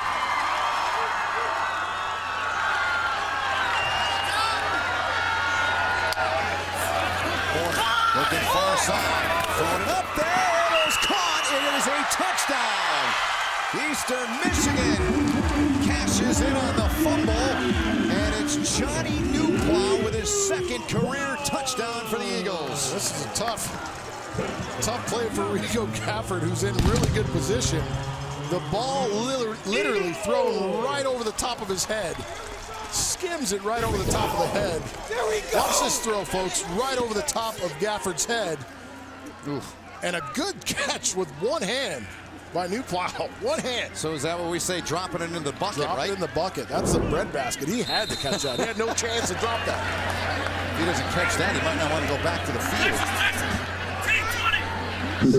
Fricano trying to tie this game up, and he's done that with 18 seconds remaining. So Chris Creighton's team 3 interceptions by Porter, 17 points. Gentry fumbles, Calhoun the hit, and now the game's tied. Let's replay that. There's a lot of things that have happened. You've got to give this young man credit for just hanging in. You throw 3 interceptions, you just keep playing. You keep playing. Then all of a sudden your defense catches a little fire. You see his reaction. Your defense catches some fire, makes a few plays for you. You get some momentum. And now the Eagles have some momentum. They certainly do. Porter on the phone up top with Kalen DeBoer, their offensive coordinator. And that's some great resiliency. You love to see that from these youngsters here in the college game. And Porter's a well-traveled guy. There's Newplow. He is out of San Mateo, California. 6-foot junior. Again, they've got 9, 10 guys they're going to throw the ball to. And there's Gentry in the back there. Middle of your screen. Got his head down there. He's one that caught that ball up, and he knows that's a big turnover. They got points off of it, so you got 24 points in the game off turnovers among the 34. Well, you got to know there's plenty of plays to be made. Out here, Wyoming diving on the football at the 31-yard line. For Eastern, they know they're getting the ball to start the second. Yep. So barring something crazy here, they can take the lead in this game. Take their first lead in this game after halftime, coming out of the locker room. So Wyoming will come on. Do they just take a knee here, Seth, or do they try to run a couple plays? What do you think? You got to take a knee. Yeah, momentum is completely swung. It nearly missed. Tyree Mayfield almost coughed that up on the kick, on the squib kick. Get out of here, regroup, and come back out to play better in the second half. Josh Allen does just that. Set takes the knee. And these two teams have played 2 quarters. Halftime score. Josh Allen and the Cowboys and their head coach Craig Bohl will make their way into their room. Eastern Michigan will head off to our left here in Rynearson Stadium. In a tie game, these two teams met last year. It was a lopsided win for Eastern Michigan. And at halftime, it's 17 apiece. John Schriffin's down on the field. He's standing by with Eastern Michigan head coach Chris Creighton. John. Well, Ben, thank you so much, Coach. Your quarterback throws 3 interceptions, yet you are tied going into the half. What's the message to the team in the locker room? Yeah, turning the ball over is one of the worst things that you can do, but the way that it played out in the first half is that it didn't hurt us as much as it could have, and then we mustered one there at the end and took advantage of it. So my message is going to be, it felt like we were down more than we really were. Now we're right back in it, and we got to take care of the football. It's a good football game. We knew it was going to be, and it's going to be 4 quarters, and our guys are going to be excited about the second half. You showed a lot of confidence in your quarterback, sticking with it after throwing those picks. He came back with a score there. How confident are you that he's your guy? Yeah, no, I'm very confident in that. I'm very confident we have 2 really good quarterbacks. I played the position, coached it for a long time. So there's times where you can look in a guy's eye and you just know whether, they still have it or whatnot. And so he's not rattled. I mean, there's some errant passes for sure. We got to clean up, but it's not a situation where he's, lost it at all. Good luck in the second half. Thanks a lot. Thank you. Okay. Ben? Thank you, John. It's the end of the first half with the score. Wyoming 17, Eastern Michigan 17. After the break, we'll send you to New York with a Verizon halftime report. You're watching college football on CBS Sports Network, presented by Geico.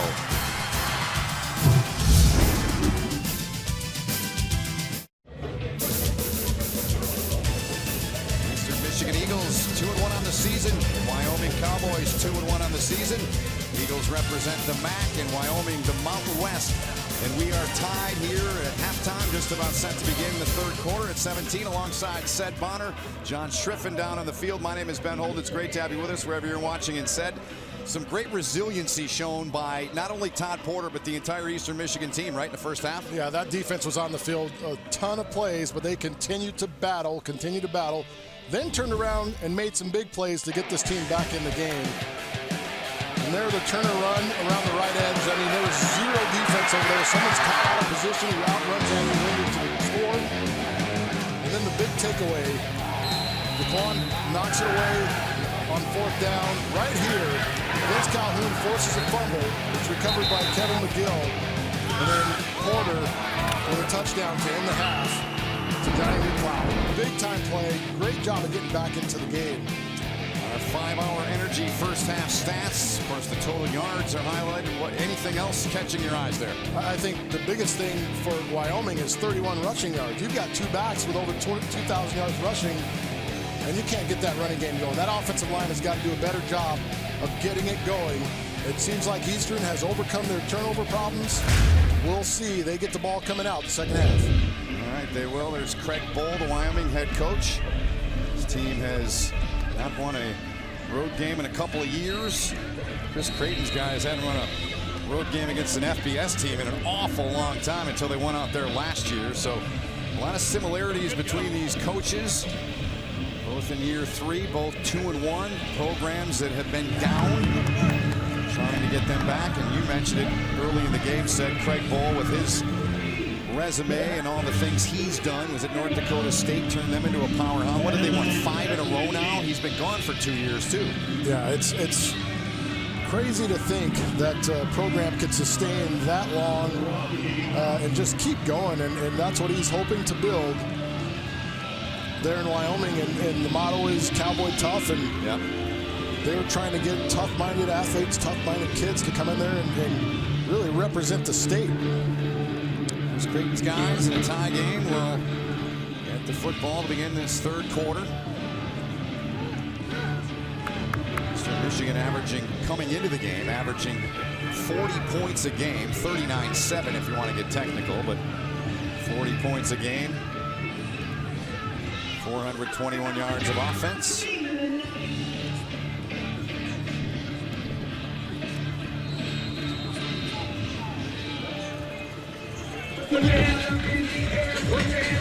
It's teed up Cooper Wath, freshman.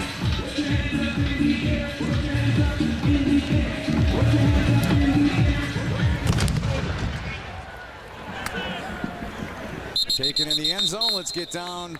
Third member of our team, John Schriffen, who had a chance to visit with Craig Bohl, the Wyoming head coach. Johnny, what did he tell you? Well, Ben, your partner up there said he nailed it. Coach told me it is all on his offensive line right now. He is not happy with the running attack. He thinks his offensive line needs to create more holes for his running backs. Also on defense, while they do have 3 interceptions, he thinks they've given up too many big plays on the ground. They need to cut down on that, guys. Very good. That's awesome. Good stuff. Schriff, I mean, this defense for Wyoming has taken the ball away. They've got to continue to try to put pressure on top quarter, but they've got to stop the run first. So they get it across the 29-yard line, close to the 30. There was a reason for the delay when this third quarter began. There's protesters in the corner there. The police trying to hold them at bay. What a world we live in today. Just crazy sometimes. So much going on. It's just. So we hope nothing comes from that. John Schriffen, they make the stop. It's 3rd and short. John, what can you tell us? What's going on down there? Well, the officials knew that this was potentially could happen. They were briefed about what has happened on campus. There's racial tensions going on, and they were told there is extra security on hand because of that. Now, they're hoping that there wouldn't be an incident, but at halftime, the student section, they're actually wearing all black. They gathered underneath the stands and started chanting, "No justice, no peace," and they marched around the stadium to where they are now, right now.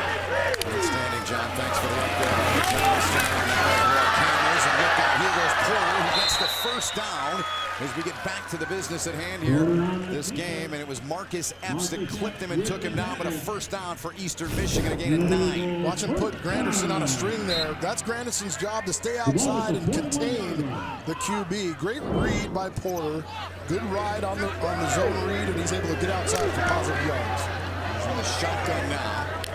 Porter came in 26 carries for 75 yards entering the game.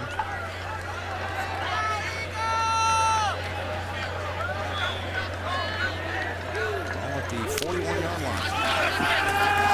Porter steps away, smartly slides down, and it's a minimal gain, or not. You didn't like the call? I don't mind. He did? I don't mind what he did. You liked it? Absolutely. You don't like anything downfield. It's first down. You don't make a mistake. You don't try to force it. If you're on your 3rd, 4th read, get upfield. You got a half a yard. great. We didn't lose any yards, but we're not also giving the ball away. Andrew Winger got credit for the tackle. Tackling machine. Porter looks like finds man at the 45-yard line. He is wrapped up and dropped was Johnny Newplow, who's made a big impact in this game with a touchdown there late in the second quarter.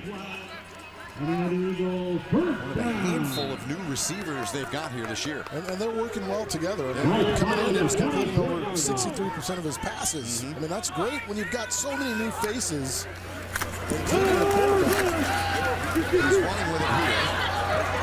Read and dropped in a short gain, couple of yards there. Wingard in there to help on the tackle. Gain of 2. Protesters there with the police. They're moving closer and closer to them from when we first showed them to you.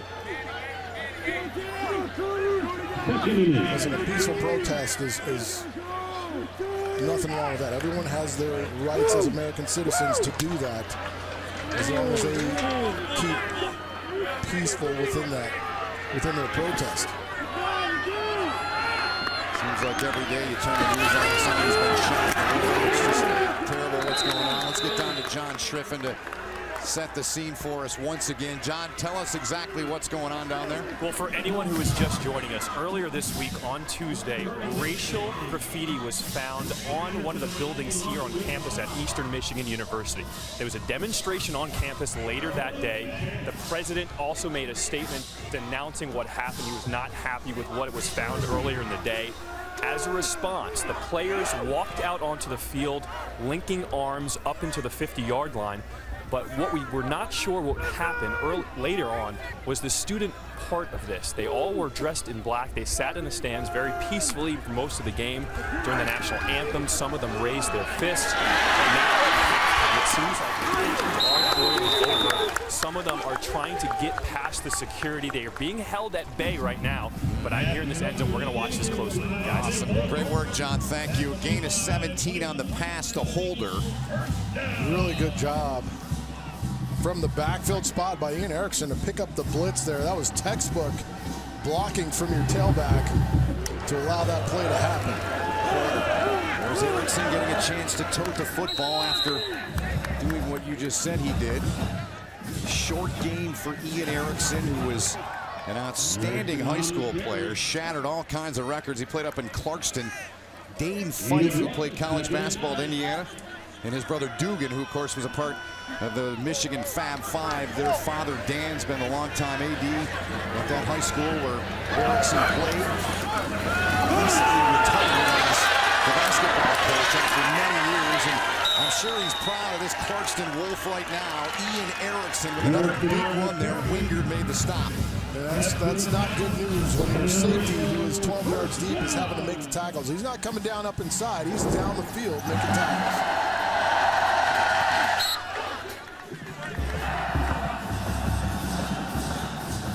This is what we saw early on from the Eagles' offensive front. Their offensive line was just rooting guys out, getting off the football.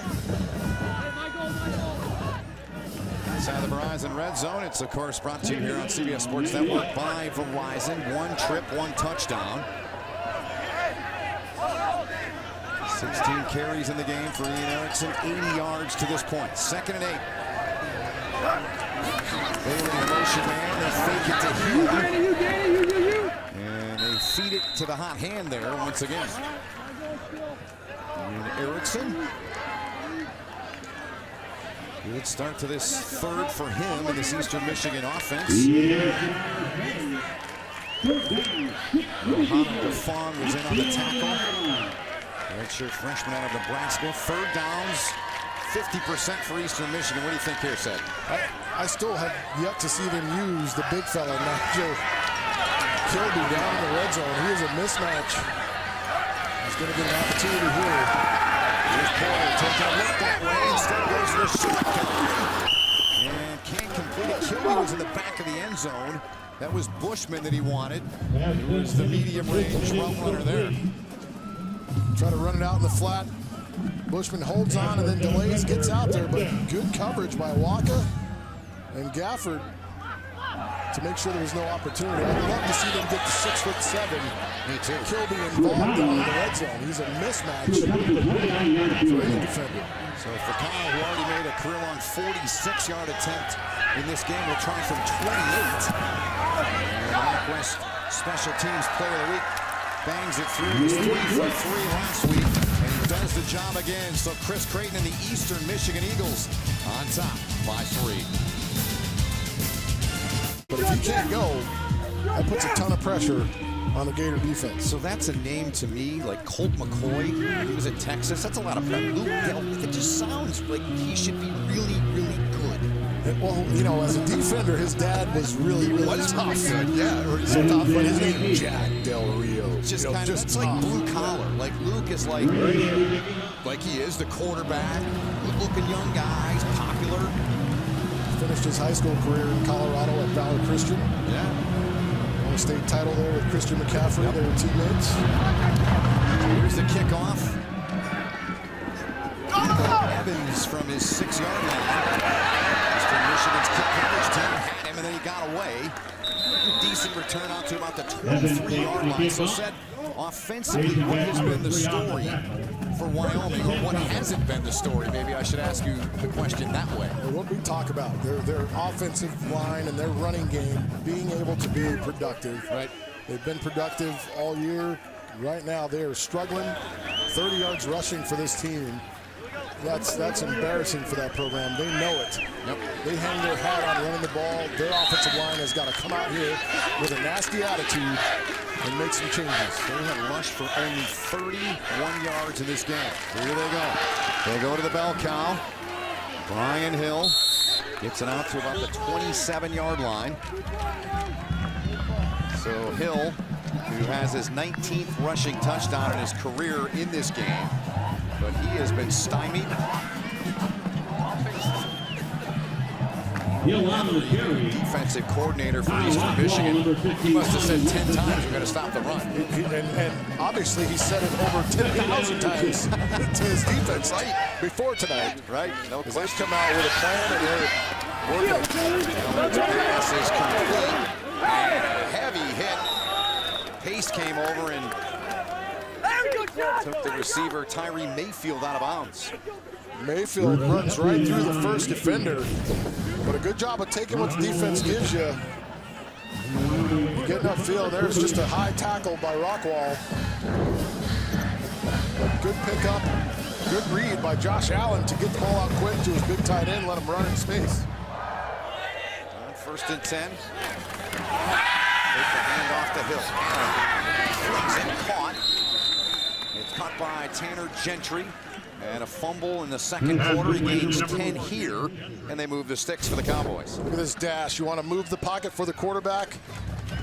It's just a comeback route outside. Look at this low throw and away. The way throw is away and low.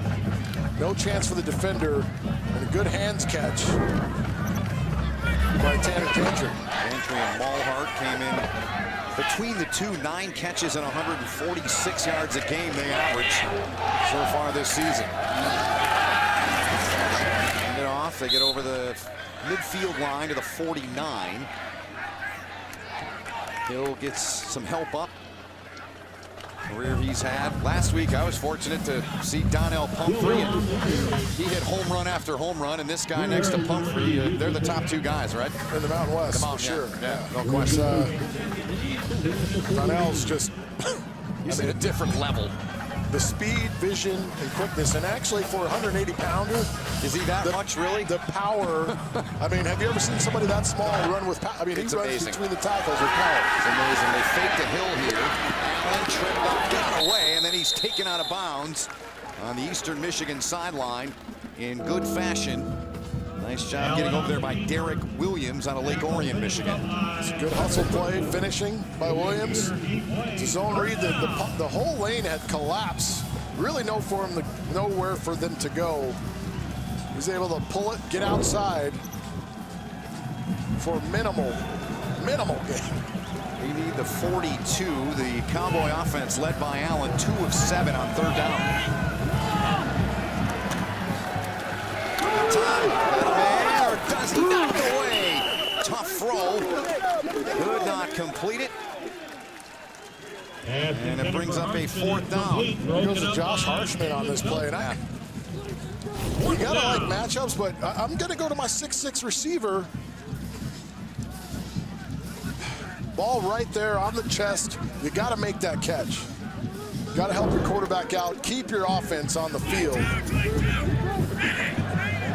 Jalen Phelps, good job of man coverage. Good punt here, and it's fair caught by Bantam at the 7-yard line. So Todd Porter and the Eastern Michigan offense, a field goal last time. We'll see what they can do when we come back, leading by 3. 5:59 to play in the 3rd quarter. Eastern Michigan on top by 3. Chance for the Eagles to do something they haven't done since '95. If they can win this game, obviously a long way to go, but they haven't been 3-1 in 21 years. And right now there is a shot of a group of protesters off to our right. John Schriffin's down as close as he can get to give us an update. John, what's going on down there? Well, here we have the Michigan State Police who are closely monitoring this. There's also the Eastern Michigan University Police Department. They are here, and the chief of police is out actually talking with the protesters, trying to calmly getting them to leave the field. They've actually come over the fence, but instead of leaving, they've all decided to sit down now.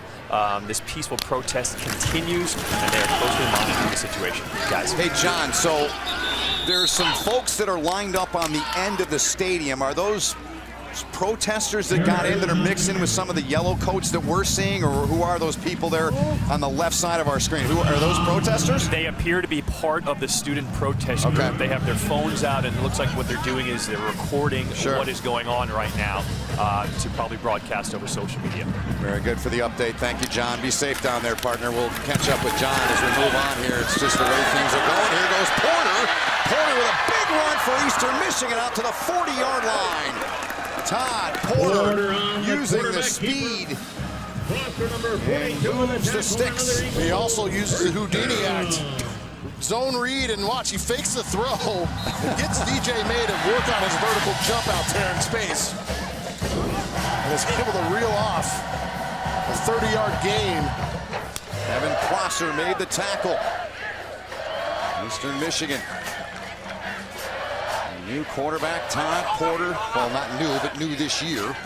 Making his 4th career start for Eastern Michigan. Made 1 at Western Kentucky under then head coach Bobby Petrino. And 1 at him again, and that's dangerous on the far side as Wingard was the first one to get in there. Like he made his tackling machine. Sorry, Seth. He made his mind up on that one a little bit early. Right, exactly. You pull 2 men down. You know, once the end comes down, someone's going to flash off that edge.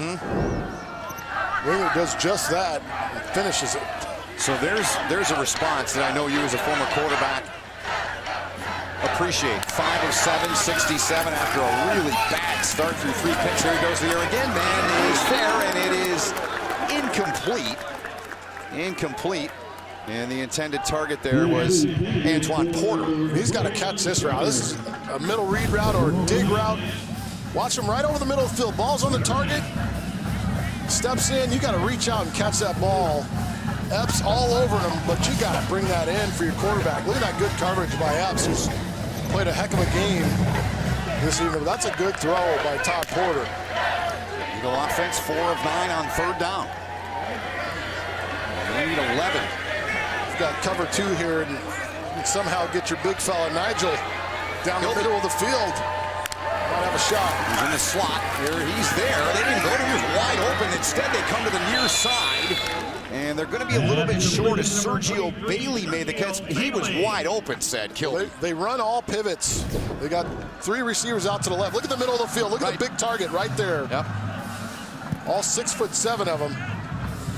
I mean, and look how long that throw has to go. That's from the far right hash all the way outside for a 7-yard gain. You have to throw the ball 30 yards in air. You stick it on your big tight end's chest. He's right in front of you. He falls forward for the first down. Austin Barnes back to punt. Barnes the punt. Austin Barnes to Austin Conway. Speedster is Conway. Can he make a play here on the run? Makes the catch. Great job getting down there. And the coverage team, outstanding work 25 Conway. Calhoun. Take a break. Wyoming, Josh Allen in the offense coming back in the field when we come back.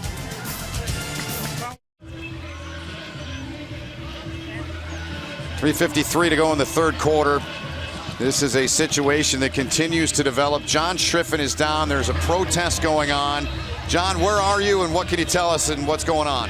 Well, I am here behind the end zone near the E on this grassy area where the protesters are moving. I actually just spoke with the university president. He said what's happening is that this is part of the field.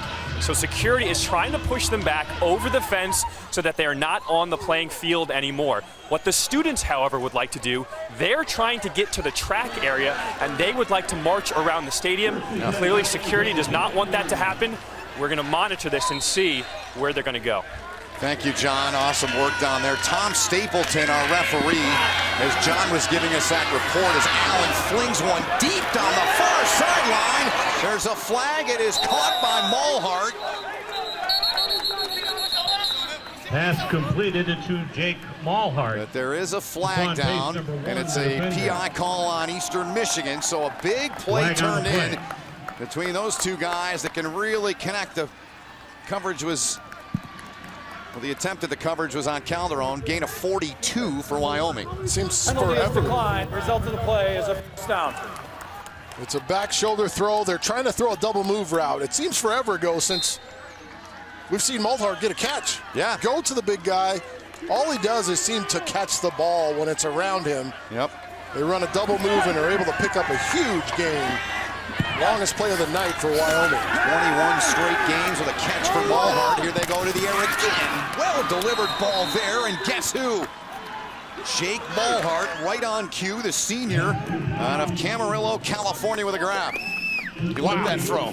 Wow. I wish you could see Sed's face now. I don't think you realize how good a throw this is. I know it was good, but you're first I'm yelling, this is late. But he puts some pepper on it, and the big fella hangs on. Gain of 20. That's good coverage by Justin Moody. But he just got outthrown and recepted. To me, it just looked like a rope he threw. And up the gut, here comes Wyoming. They're trying to counter Brian Hill on the run. Isn't it interesting how all of a sudden you hit a few passes, you get a few plays happen your way. There's a little more pep in the step to that offensive line. Nice little hole there on first down. You get 7.5, 8 yards. I mean, that's huge. Yep. Wyoming in the red zone. It's brought to you by Verizon. They're inside of it here. Late stages of the third quarter. 2:35 to go. Hill trying to get him as the ball was handed off, but his feet were going. O'Connor in there among those helping out on the tackle for Eastern Michigan. They are going in the end zone towards, if you're just joining us, there has been a protest here all night. John Schriffen's been down there. He's down in the mix. Certainly hope nothing more comes from it, but that section has moved a considerable amount since the second half began. Hollister in motion. Allen fakes the handoff, wants to come to the near side, gonna fire to the end zone, tipped, and it is caught, but out of bounds on the catch there. That was Jacob Hollister, the senior tight end out of Bend, Oregon. This is good defense. Watch the scraping linebacker. Josh gets outside and just gets up and gets a hand under it. Watch from this angle. Probably get a chance to see the breakup, but I think it's hard to see the number. It's 23. Or was it 32? Geraldo. Second and goal. Into the pick down there is Pickett there. Number 6 came in to finish off. Hill. Pickett had a couple of picks last week. Third and goal coming up. Said, what do? You roll out Allen? You feed Allen, or you feed Hill again? No, what do you do? I would really love to see them go to Mulhart. Yeah. The guys come up with 2 huge catches. Give him a chance in a one-on-one situation, as he is 6'6". He's lined up in the stack formation right here. Had 8 touchdowns a year ago, was second to Mountain West. They're looking his way. Don't go to him. Allen's going to keep it. Hurdles it in. He's short. He's short. No, they're signaling touchdown, but the side guy, you're right, is saying he is short. No touchdown. What a leap by Josh Allen.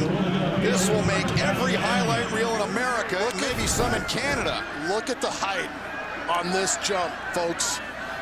Look at the height. And he is short. He gets turned around, so his legs are in, but the ball is not in. Oh my goodness. Review this. Yeah, that's his legs So were close. Ruling on the field is a touchdown. The play is under further review. Wow.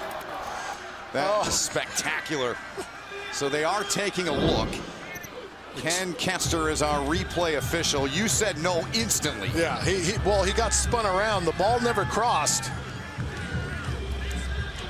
McGill, the freshman. Yep. Kevin True McGill. freshman. He's already had a big play recovering a fumble, but as he gets spun around right here, the ball's not across yet. Right there, he gets spun around. Ball's down on the 1. His legs are in, but he's about the 1 yard line or so. Dion Dawson, big number 99. Look at that jump. Was the guy, he's on the, that's who Allen is on the back of there. There was another guy that went flying out of the picture that tried to get him. Oh, wow. I mean, what a play. Just an amazing, amazing attempt. And a good job by him not to stick the ball out, because he would have probably lost it. Right. And that is But an awesome holy look. cow. Great work by our camera crew. Absolutely, man. That is spectacular. Now said, so if this doesn't count, it's 4th down inside of the 1. Do you go for it? Do you kick it? What do you do? It is under review. The call on the field. You're on the road. You need points. Right. You're on the road. I'm going to tie it. Still early. Okay. Call on the field was a touchdown. After review, Here's it's determined Stapleton. that the runner was down at the half-yard line. It'll be 4th down and goal to go at the half-yard line. Good call, said Bonner. You got it right. You saw it live and said that. Awesome work by you. I tell you what.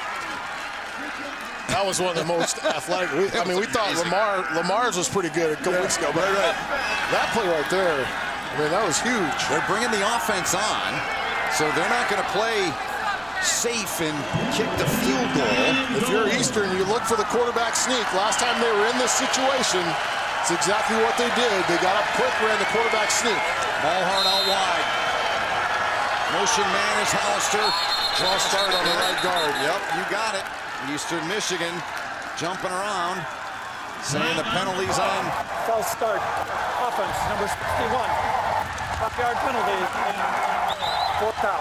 On Wyoming, it is. It'll back him up. Cooper Roth will come on with an attempt at a game-tying field goal. They're going to get Caden Jackson right here. Watch the movement up front from Eastern, and he jumps right there just before the motion goes. And he tries to get set again. The official almost let it go, but then he threw it. Great call. 22-yard attempt. It's blocked! It's blocked by Eastern Michigan. And they deny the point, so it remains a 3-point lead for the Eagles. 59 seconds to go in the 3rd quarter, and Roth had it blocked. The freshman could not get it by. And it remains a 3-point lead for the Eastern Michigan Eagles, said Bonner. And the factory is open for business, folks. The green is getting after it right now. We'll be back with a final 59 seconds of the 3rd. 59 seconds to play in the 3rd quarter. There's a protest that's been going on in this 3rd quarter. John Schriffen down there in front of it with the president of Eastern Michigan University, James Smith. John.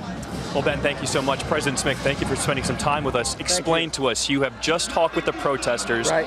What is the current situation here? Well, the current situation is they want to walk the track, and for security reasons, we can't have anyone in a large group walking the track. Obviously, we have fears of people going onto the field and being injured. They're now discussing they'd like to do a peaceful protest after the end of the game. We're certainly in agreement with that. We allow families to come out after the game. We just ask that they not disrupt the band. They have a legitimate concern. We had some graffiti, certainly racist in nature, certainly something that none of us would support. They think we should be working harder to find these folks. And all I can say to CBS Sports is that we're working incredibly hard to find these individuals. Police work's not always instantaneous. It's hard work. It's turning a stone over each day, and we're working very hard. We have some good leads. We look forward to being able to bring those people to full justice, which will be hopefully adjudicated in the courts. So you're going to stay here for the rest of the game and monitor the situation? I'll probably get over here on the sideline somewhere, but yes, I'll be down field level or close by. All right, thank you so much. Ben? Thank you, John. Thanks for the update. So when John was discussing, as we should be, with what's going on here with the president of Eastern Michigan with a protest, Matthew Sexton, a freshman out of Clinton, Michigan, a 40-yard gain. And then on that last play, Isaac Holder with a pickup set of about 5, and it's a second down from the 35 now for Porter and the Eastern Michigan offense. And where they've really hurt Wyoming is they hurt them down the field on the long pass, but the zone read with the bubble action pass off of it has really hurt Wyoming. So that's the end of the third quarter. 20-17, Eastern Michigan on top. You're watching college football on CBS Sports Network, presented by Geico. Outstanding. Thank you, Brent. Back here in Ypsilanti, Michigan. Score by quarter. It's 20-17 as we're set to begin the fourth quarter in favor of the Eagles. And up on the marquee said the Geico difference makers. First for Wyoming, Marcus Epps. He's been outstanding. 7 tackles, 5 of those solo, but the 2 interceptions, taking one to the house. He's been great in pass coverage all night. And for Eastern Michigan, it's Todd Porter. And Todd Porter, resilience. I think that's the word that goes with his name. 3 early interceptions. He's overcome that. Seems like he's in a great rhythm right now, a great place with this offense. So there's a look at those 2 guys, our Geico difference makers here tonight. Porter's got time, gonna fling one near side off the fingertips. He was looking there for that big 6'7" target, Kilby. And it was interesting talking to Fred Hale yesterday as we all sat around and talked to him, the strength and conditioning coach, about what they're doing with Kilby in terms of getting some weight on him. He's a basketball guy, of course, by trade. Herb Haygood found him, and he said, I'm going to go play football in an NAIA. And Herb said, no, you're coming with me to Eastern. Good dig by Herb and the staff. Sometimes that's what it takes. You don't need to be a 5-star. You know, everybody doesn't have to be 5 stars. You can develop, and that's what coaching's all about. Being able to take those guys that are 1 stars or no stars, and turn them into something. That's Erickson. He's having a good night. Entering the quarter, 18 carries for 81 yards. His career high, 97. So he's doing a good job tonight. Appleby, the nose tackle on the stop. This is a really good job of fighting through. But Chase Appleby, undersized, but the guy just fights and fights. He hangs on there.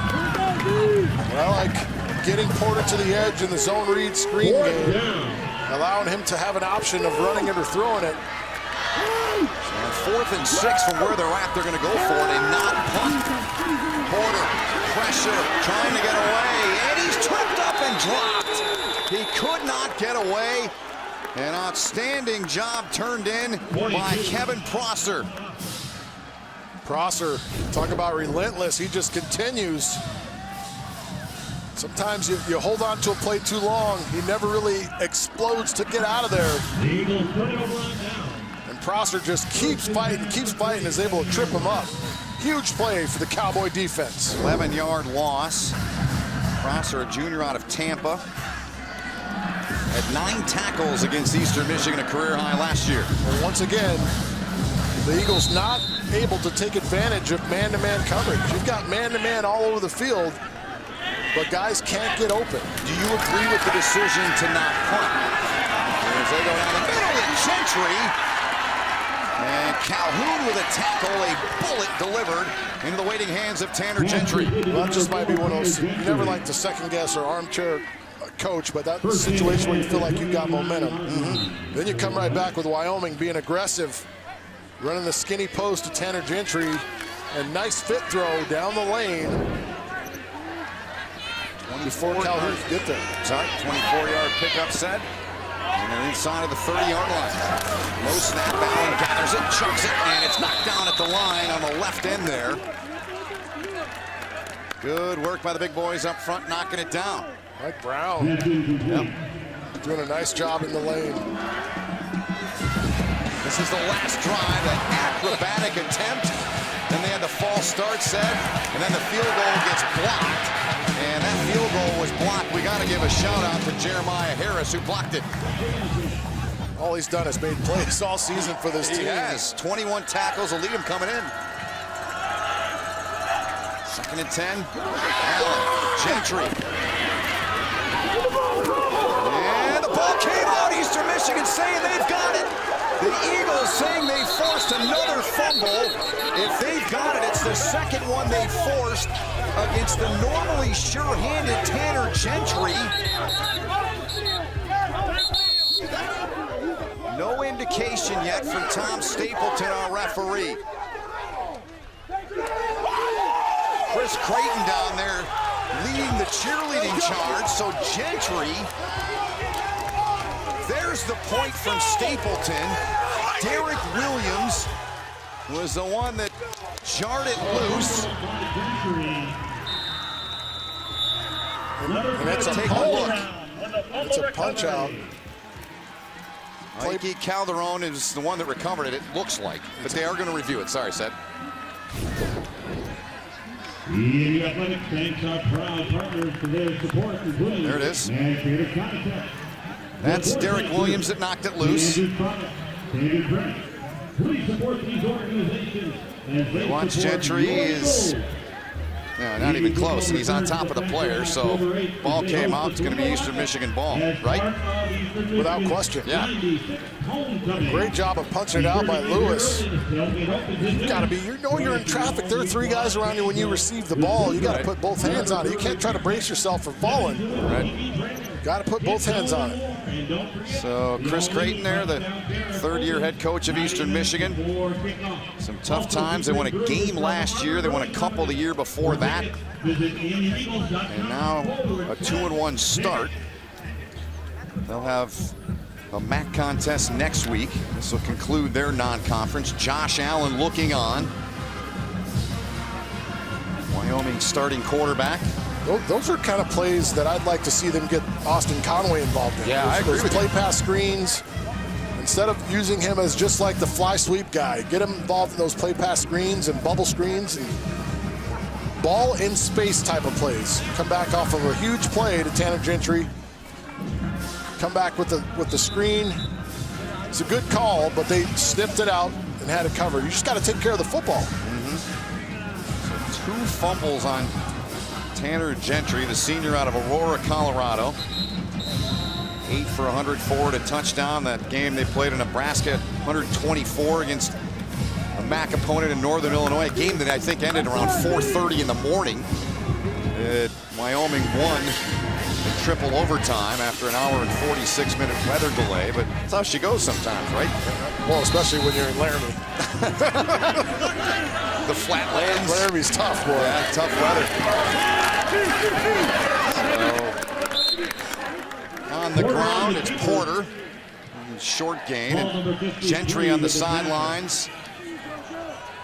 Frustrated, as you would expect. Here he is moments ago, said. Listen, he's a great player and has been arguably one of the most consistent players over the last 4 years for these guys. The last 3.5 years. Right. Just two tough plays for him. One on the first down carry by Porter. Porter got plenty of time, runs out of it, now throws it away. He's got to not do that. It's going to be another opportunity for a pick 6, and it's taken in. Wyoming, Logan Wilson, second pick 6 of the game for the Cowboy defense. You've got a team on life support. Wyoming is on life support. Can't get out of their own way. You cannot do that. I know you're trying to save the play. You're trying to save the play. Take the sack. It's okay to punt. It's okay to punt. Take the sack or take off and run. But you can't do that and hope for something good to happen. Connor Kane had him. Oh my goodness. I was tapped on to look at you, and you were in utter disbelief when I looked at you. But I know why. I get it. For a guy that hasn't done that yeah, all season. Logan Logan Wilson, the redshirt freshman out of Casper, Wyoming, takes another one back for the Cowboys, who are back up 4.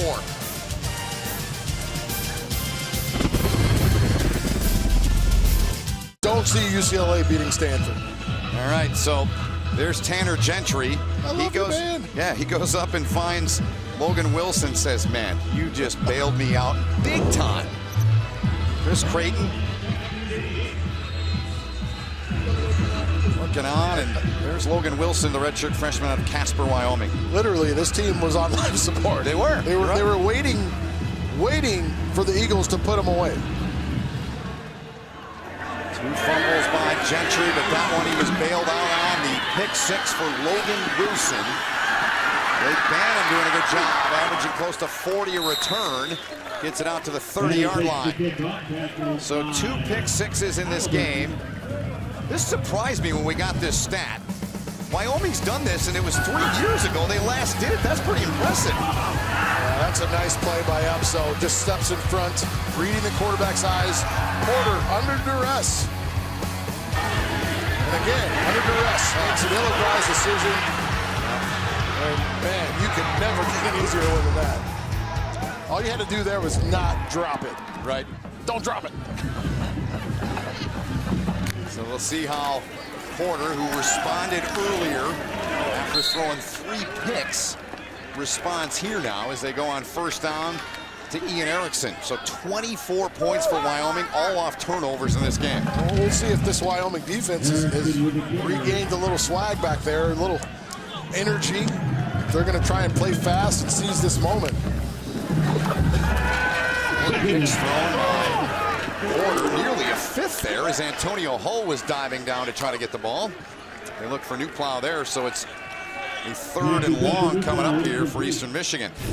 A nice dig route combo with a post over the top. Safety runs with it. Tries to come backside, but New Plow cannot get inside of Antonio Hall. It's great coverage. He almost ran the route for the receiver there.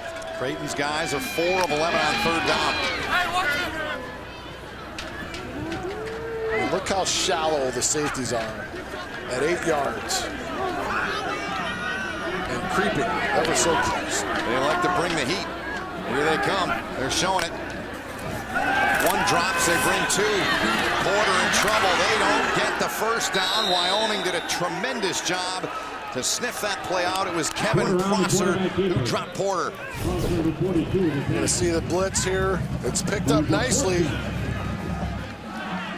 but nowhere to go with the football. No time to really survey. Steve Stannard drawing up the blitz, bringing the heat, not allowing Porter to get comfortable back there and making decisions. Helmet to helmet shot he took there, and Austin Conway standing at his 25 for Wyoming. Austin to Austin, Barnes to Conway, and Barnes is going to win this time. It'll be down inside of the 10-yard line. Good decision. Nothing you can really do about that. You don't want to try to run up and force the catch. If you're unsure, that's a good job by Austin Conway to maintain possession for the Cowboys. Appreciate it, Brent. Thank you. Back here in Ypsilanti, Michigan with Seth Bonner, John Schriff, and all of our crew. My name is Ben Holden. It's a 4-point lead for Wyoming. 11 and change to play in the game. Brian Hill said 17 carries for 55 yards. He came into this game averaging 127, 2nd in the Mountain West, 9th in the FBS. They're going to feed him the rock. That is a tough run right there. Good work by him. Got about 6 on the carry. Well, the wrong team is controlling the rushing game. Right now, it looks like Wyoming's going to try and put it on the shoulders of number 5 in that offensive line and allow those guys to go to work. You know, they pulled back on some of the quarterback powers runs for Josh Allen. But that offensive line has got to get off the ball and sustain a long drive here. Dave Hill, 7 on the carry. He's going to bring up a 3rd and a long 2.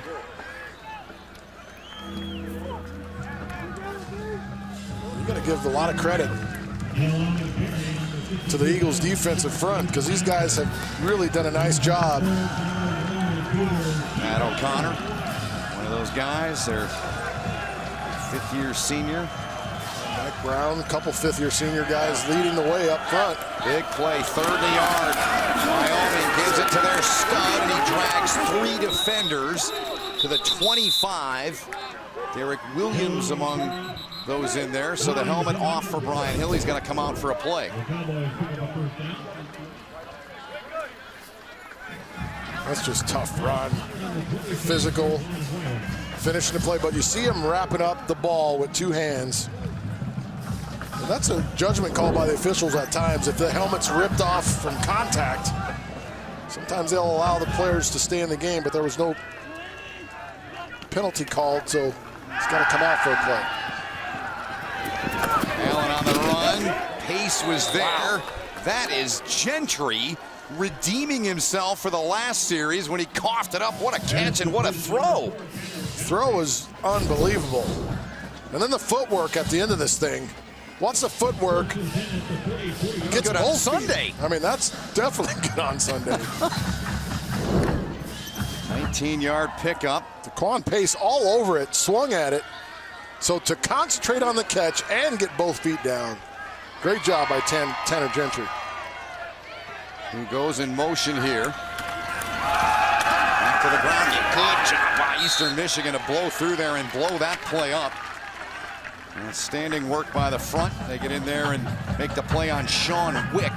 Hill's going to trot back into the game. It's Max Crosby slicing in from the right side. Redshirt freshman out of Colleyville, Texas. See many from Texas making their way to Ypsilanti, but there's a couple on this roster. There is. Inside of 9 to play in the ballgame. 4-point lead for Wyoming. They've got the rock on 2nd and 11. Dumps it off. Unable to grab that. Hot shot. I mean, that's at Hill. Listen, there's zero reason to throw this ball that hard. He's standing 4 yards away from it. All you have to do is put it in his hands. I mean, there's no reason to throw that ball that hard. Is that what he's telling him there? Somebody better tell him. There's his line on the ground. 3rd and 10. Wyoming's 30%. 3rd and 11. They're 3 of 10 on 3rd down for 30%. Go to some of the big guys outside. You've got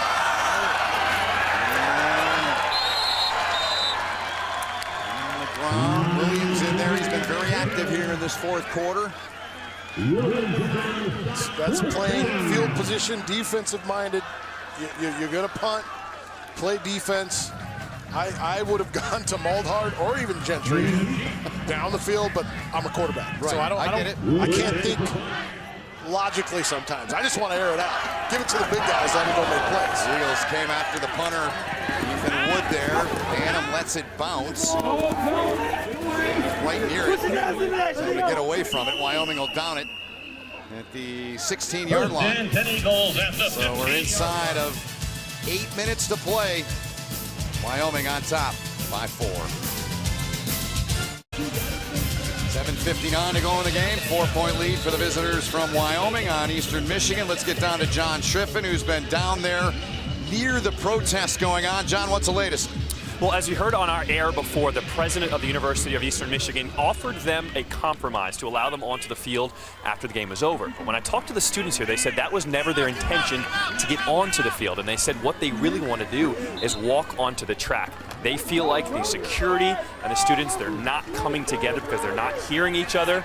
However, more security has been deployed to this area because the students are moving closer.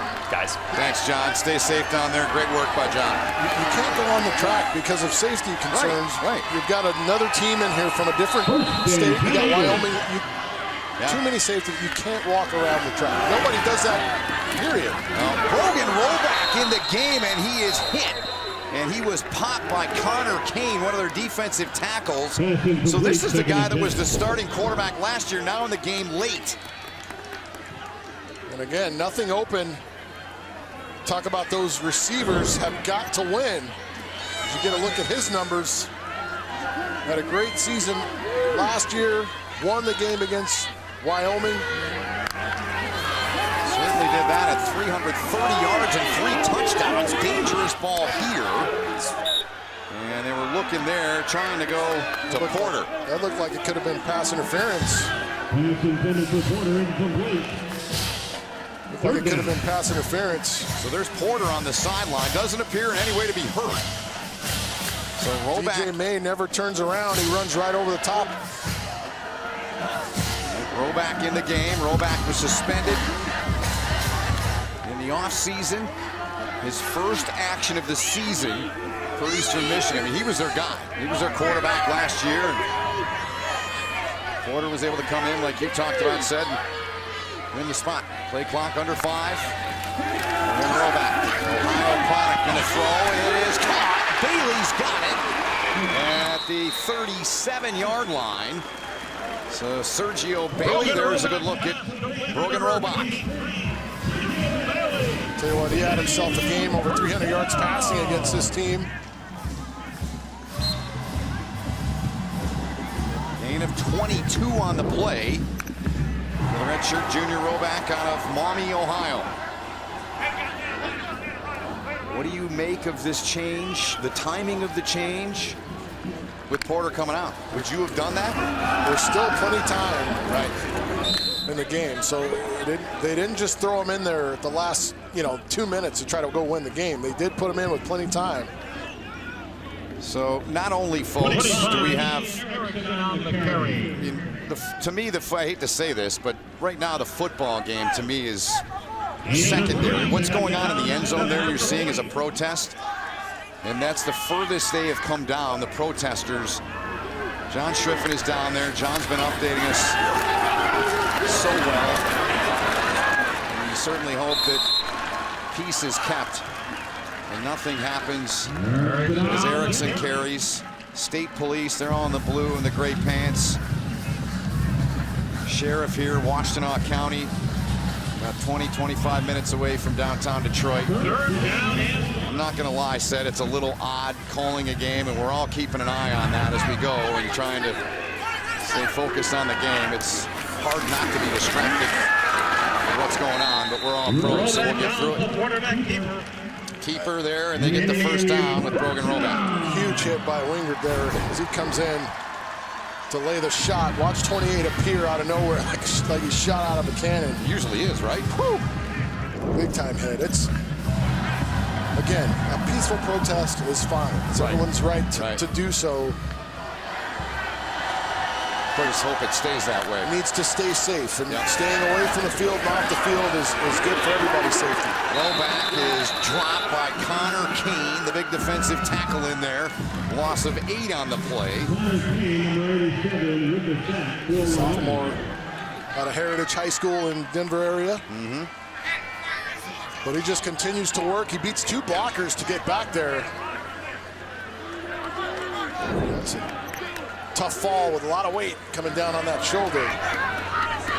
280 is Kane.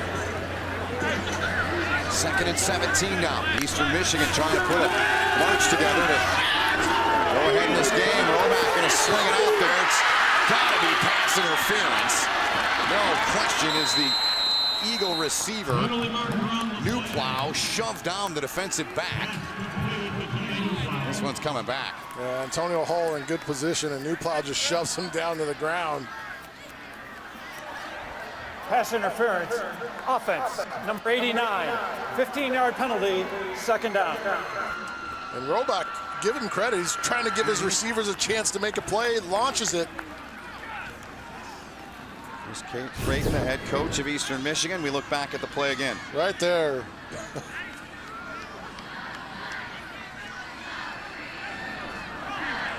And that's a huge play. And Robach's you gotta reaction. know it. I mean, you know it. Yeah, of course. Yeah, it's a 4-point game with 5 minutes left. Who doesn't want to be in this position as a quarterback? Who cares? You got extra downs, 2nd down. Just go out and play football, man. This is what it's all about as a leader, as a quarterback. Go out and spin it, make the plays that come your way. 2nd and 33. He's going to try to spin it, and it is nearly intercepted. DJ May would have been the 5th interception of the game for Wyoming. And the 3rd for a touchdown because he was in open field with no one around him. He tries to get up on top of this throw. It's just a backs out to the left. Erickson comes out to the flat. He overshoots him. He puts it right in the breadbasket of DJ May. That's probably why he's on defense now and not offense anymore. 3rd and 33. The protesters spreading out near the track pass over the middle across the 40-yard line. And coming up was Walker to help out on the tackle there on Kilby. Nigel Kilby, to me, that's a first down call. That's a second down call. Yeah. Give the guy some opportunities, and I know he's still learning the game, but I think at 6'7", his size is a mismatch for anybody. And good showing from Brogan Robach. There's Porter. As you see the QBs supporting each other, getting together, talking. I mean, if you're Porter, I mean, I'm sure look, he's throwing 4 picks. I mean, he gets it. Nobody wants to come out of the game. But he understands Creighton went with a change as this punt hangs up high. Conway backpedaling. Made the fair catcher on the 10-yard line. And with 4:10 to go, Wyoming on top by 4 after a 47-yard punt. The finish when we come back. Thursday night game last night was a shock to, I think, a lot of people. A shutout for New England. So 4:10 to go, said. You're the offensive coordinator of Wyoming. What are you doing here at this stage, leading by 4? You got to run your 4-minute offense, which means you want to run the ball, but you got to run your offense. If you're going to throw passes, throw those kind of passes that can move the sticks. Backs receivers need to stay around in bounds. And first down, Hill upended as Calhoun got him, but Brian Hill getting stronger, approaching 100 yards in the game. And he needs a blow. He's going to come out. So they bring Wick in to take his spot. Probably got a helmet on that knee or that quad. Yeah. Concern, no question, if you're a Wyoming fan. That right leg is being heavily favored. Hard tackle. 2nd and 5 upcoming for the Cowboys of Wyoming. Road game in 2 years. Trying to do that here tonight. Wick with a carry. Beck getting in there and said, let's look back at that carry by Hill, see if we can decipher what happened. Right there, that's a nice tackle. Calhoun? By Calhoun. Yeah. Vince Calhoun went right through the legs. He's on the sideline, 22 for 82 with a touchdown. Huge play in this game. It's a big play. And you gotta think this guy or this guy has got to be in your mind and your mindset. Here they go. Blitz coming, Allen. Incomplete. Eastern Michigan comes up with a stop on 3rd down with 2:44 to go. Stops the clock. EMU still has 3 timeouts remaining. He's fortunate not to be called for an eligible receiver downfield. The ball was thrown downfield.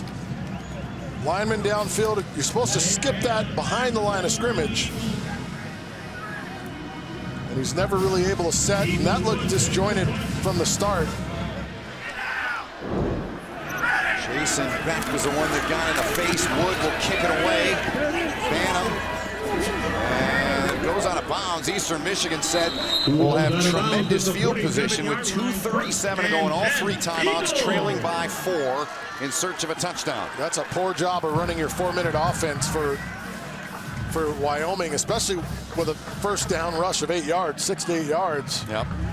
Not a good job by them as Brogan Robach gets to come in, and you get a look at his numbers last year in that game. He was outstanding running and throwing the football. But he wasn't the starter then. He was starting for Reggie Bell. That was a starter here. Plenty of time in this game. Can Brogan Robach lead him to a comeback? Forced out of bounds. Brogan Robach Taken out of bounds there by the Mike linebacker. It's Lucas Walker, gain of 3. It's good hustle and way to track him down by Luke Walker. His brother happens to be Michael Walker, the pitcher from... Yeah. 10 tackles against Eastern Michigan when they met last September in Laramie. Here's Roback in a fling one. Looking for Bailey and incomplete. And there's a flag, though. The flag comes in on Gafford. You know, he's in great position here. He just never turns and looks for the ball. And if he turns and looks, this call is not made. Ball thrown inside, he has no chance. Pass interference. Defense, number 5. 15-yard penalty, first down. Tom Stapleton, our referee, on Rico Gafford. And it's a good call, but he's just got to look and lean for the ball right there. He's not trying to turn and play the ball. That's a good call. See right there, the little forearm shove. 2:13 and counting. Roback. Pump now fires, and the catch made by Sergio Bailey. Brogan Roback came in 2 series ago trying to lead the comeback. Pump fakes and still able to be accurate, but good job. Another Sunday catch. and listen, if you're Eastern here, you want to score, but do you want to score too early? Right. You got to be careful. Wyoming's got all 3 timeouts too. Ian Erickson has run tough tonight. Another big run to the 15-yard line. And that young man is approaching his career high. The 15, he takes it. 100 seconds left in the game. They give it off. Erickson right up the middle to the right side and in for the touchdown. A career high in yardage for Ian Erickson, and he takes it in for the late score. Eastern Michigan's on top by 2.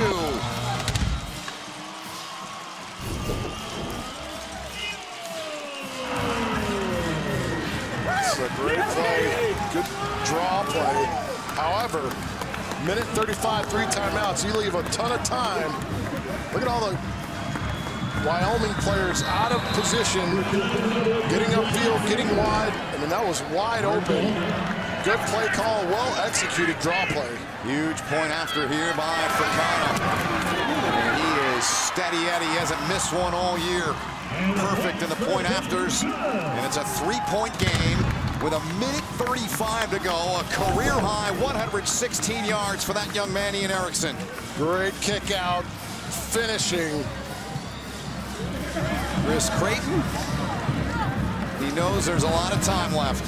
And he knows they got 3 timeouts left, He right? understands exactly what it is. And you talk about Wyoming not doing a good job in their 4-minute offense, trying to finish out a game. Now they're going to have to come back and go down with 3 timeouts. Minute 35. Throwing the ball. You can run it still with your 3 timeouts, but you're going to have to put the ball, push the ball down the field. 4 plays, 47 yards. 102. There's Brogan Roback, the blonde hair. Last 2 series he's come in, and Erickson. Kind of like a Mike Allstock kind of guy. He's not big, but reminds me of that. The way he runs it just hard and fast. They've got a number of tough guys that run the football. Erickson and Banham. Yeah. I mean, those guys run the ball hard. They're quick. They don't mess around. They hit the hole. So Wyoming with 3 timeouts. They'll have it 1st and 10 from the 25 said. And they've got a chance. They need a field goal to tie. Touchdown, of course, put them in front.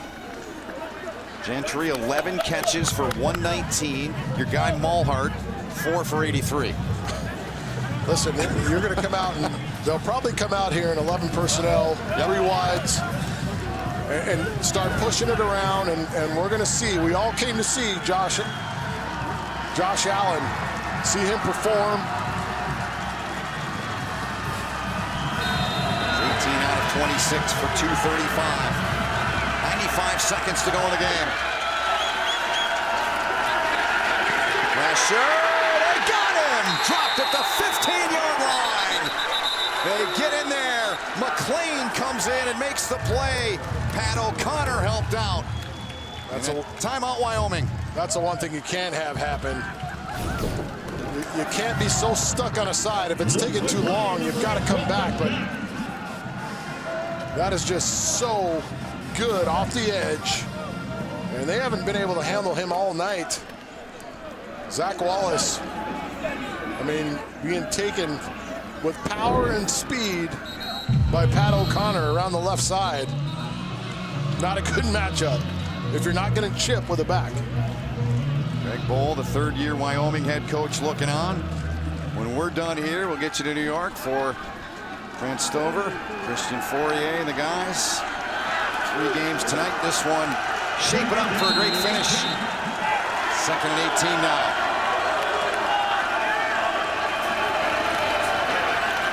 Allen got time, got room.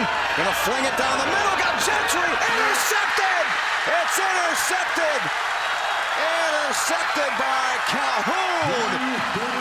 1:19 to go. And Eastern Michigan has it back. Remember that throw he made last week? Yep. Rolling to his right, throwing it 50 yards in the air. Well, he comes up about 3 yards short on this one. Very similar plays on the move to the right. Can't get enough on it. Calhoun, who has been spectacular for the Eagles, comes up with what would appear to be the game-clinching interception. It's Calhoun, true freshman, 5'11", 175. I like the way he high-pointed that ball, too. He's got some receiver skill in him somewhat. The notes I wrote down, we probably both wrote the same notes down as Allen and discussed. He's learning the scheme well, and he's very talented with great potential. Huge play there, will go a long way. And Neil Nethery's broken, so here's a tackle by Walker. Wyoming's got 2 timeouts, so this game's not over yet. There's Nethery in there talking to his defensive group, and Greg Bowl knows that. 2nd down upcoming. It'll be 2nd and about 8. Well, they're calling it 7, so we'll call it 7. Josh Allen. The pick, and Nethery in there coaching his guys up. Great connection he's got with Chris Creighton. They've been friends for a long time. With 14 years they've been together. Nethery told us he and Creighton were together a long time. And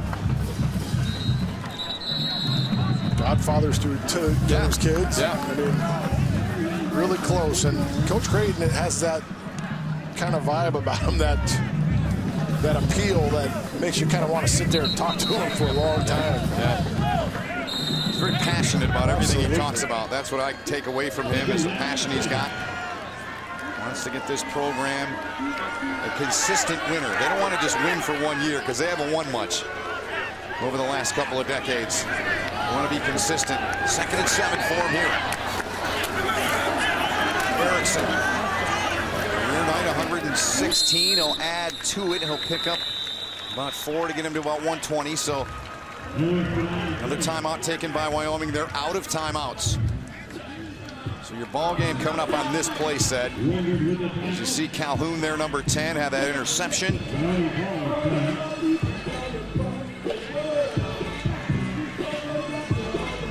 I maybe give Robach a naked bootleg one way or another, because at least it gives him an option. And I would tell him, listen, if the guy's not wide open, run it, don't throw it. So we don't stop the clock for them.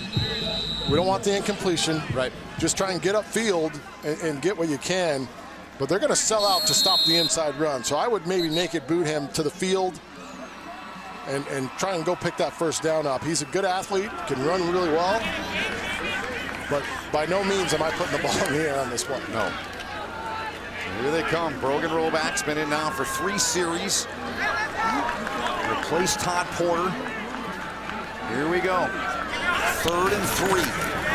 Erickson trying to force his way in there, but he's going to be short of the 45, so it's going to be 4th and a long 1. So they can let this clock wind down quite a ways. 55 and counting, 30 on the play clock. Wyoming out of timeouts.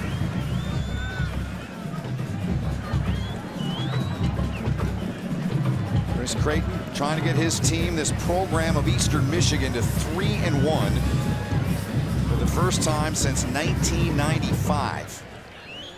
And that year, that year was a good one for them.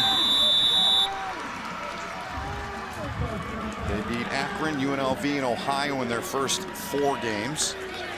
This one not over, so they take the timeout. And the last time that they won back-to-back games, Eastern Michigan, 30-yard touchdown run with 37 seconds left to give them a win over Central. And a week later against Western. Man, it was a good year in the Michigan MAC. They beat both the MAC schools to win the Michigan MAC.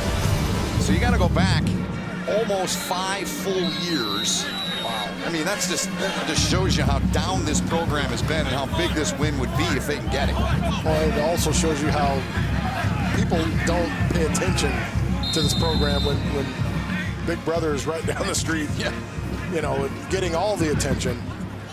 I think Coach Creighton's doing a good job of getting it moving in the right direction. That vision, it started with that vision, that passion, and having a good plan. Good punt here, maybe too good.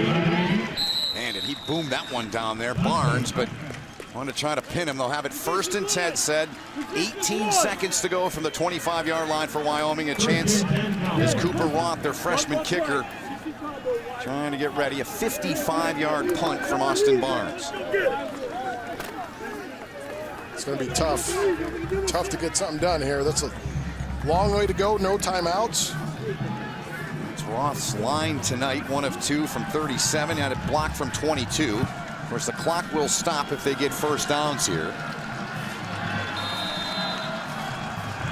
Ball hard on the near side of the field, the bottom of your screen. And on the 20. Here goes Allen.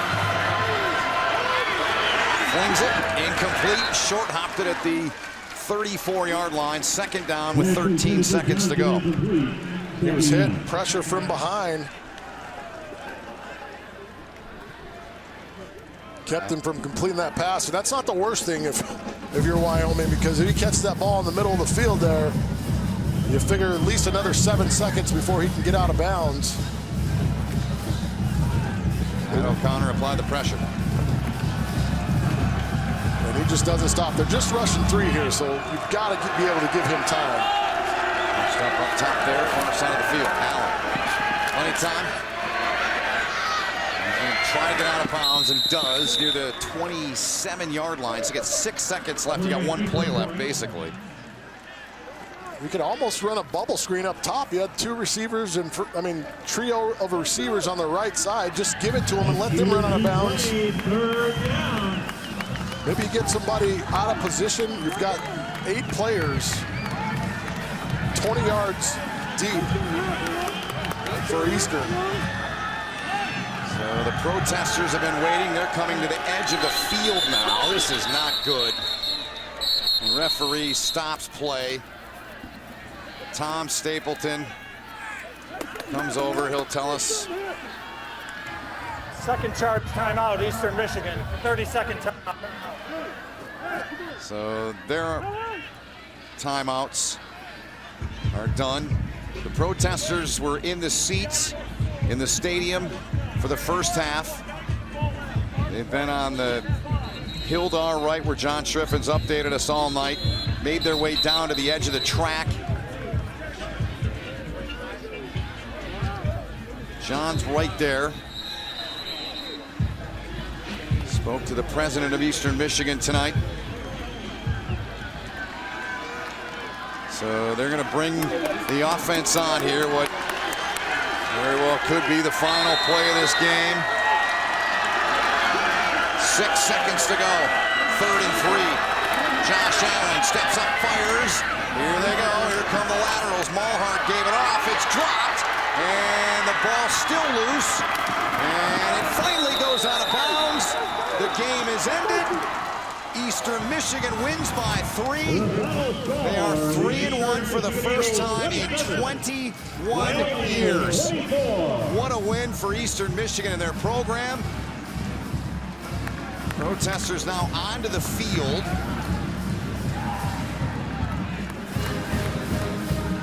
They are on the field. Wyoming, they're getting off the field in a hurry.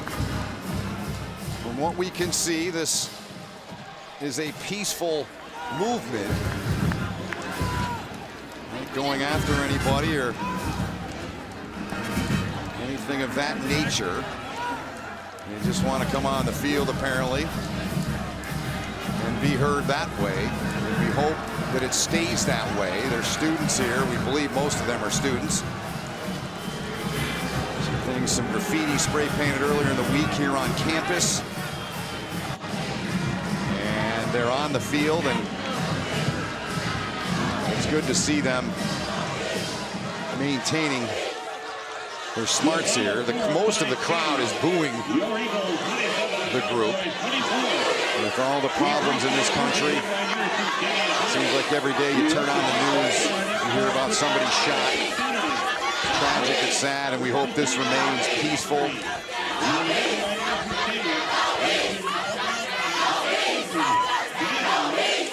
First 3-1 season here since 1995. And the group has turned the attention on them. I get wanting to. Yeah, me too. I get it. How do you too, Seth? I totally get it.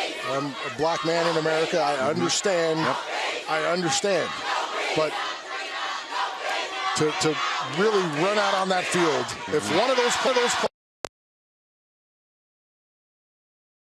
and run into somebody or knock somebody out, then it's on. Then there's a lawsuit. Yeah. Then there's this. Then there's that. Yeah. Well, let's hope it stays this way. It appears that's what's happening, but you never know with a group of people, no matter what their age. Well, unfortunately, it only takes one. Right. To go about it the wrong way. It only takes one to go about it the wrong way. Sorry, that's a great point by you. What if they ran into one of the Wyoming guys, and then he's emotional and he takes a swing or goes at somebody you don't know. So let's get down to John, who's down field level. John, what can you tell us? Well, as soon as the game ended, the protesters who had lined the span of the end zone walked onto the field, linking arm in arm, and the Wyoming players were trying to get rushed off the field. In fact, I saw one of the Wyoming players join in on the chanting, saying, "No justice, no peace." Now, the head coach from Wyoming was fired up about something. I was trying to figure out what he was unhappy about. He was trying to pace back and forth through the field. He was not happy the way the game concluded. I'm not sure if that had to do with security issues or the play on the field, but he also was escorted off the field. And currently the students are right now chanting in front of the stands. They think that what they did tonight was a success, guys. All right, well. Thank you, John.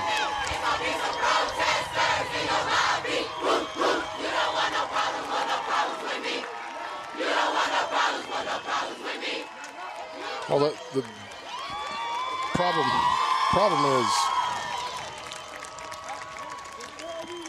is where for the school has done a great job as the players are coming back out to be with their fans and enjoy their 3-1 start. Yeah, it's a big deal for them. It is a huge deal for this program.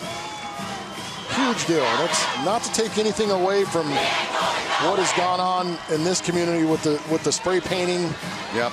Not to take anything away from that, but these kids have worked their tail off, and to take their shine away from them, that's tough to see. Yep, and the Eastern Michigan team there comes out to the band to honor the band and the school, the alma mater. And it is a big deal. You're talking 21 years since the team's been 3-1. I was coming here 10 years ago doing games, and there might have been 20 people in the stands. And it's a great start for them, as it seems like the protesters that are down directly below us, down at the midfield line to the right of the Eastern Michigan team, seems like it's died down. So and the Eastern Michigan team, they make their way back out, and they're heading back to the locker room here as they win the ball game by 3 points, 27-24 here tonight.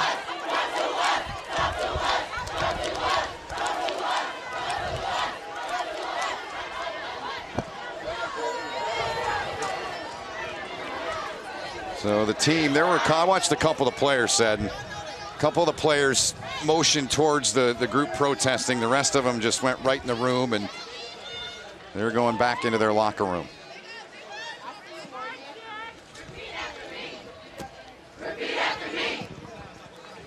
So the protesters have quieted, they're silent. We won!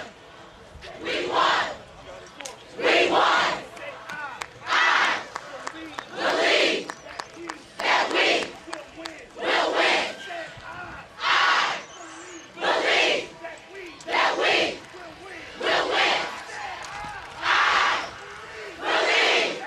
that we will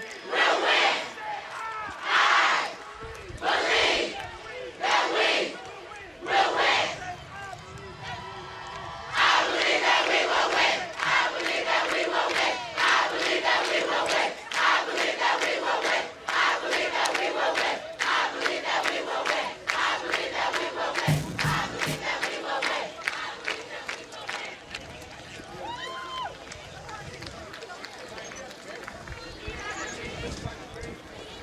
Let's go down to John Schriffen, who is down in the middle of the protest. John. So I'm here with one of the students here at Eastern Michigan University. Does not want to give his name, but I've been talking with you all night. I just want to ask you, what was the plan tonight, and do you consider this a success?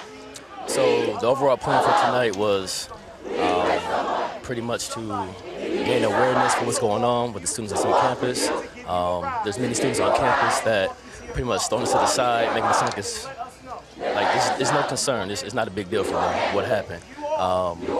Spray painted on the wall on Tuesday was KKK, leave, N-word.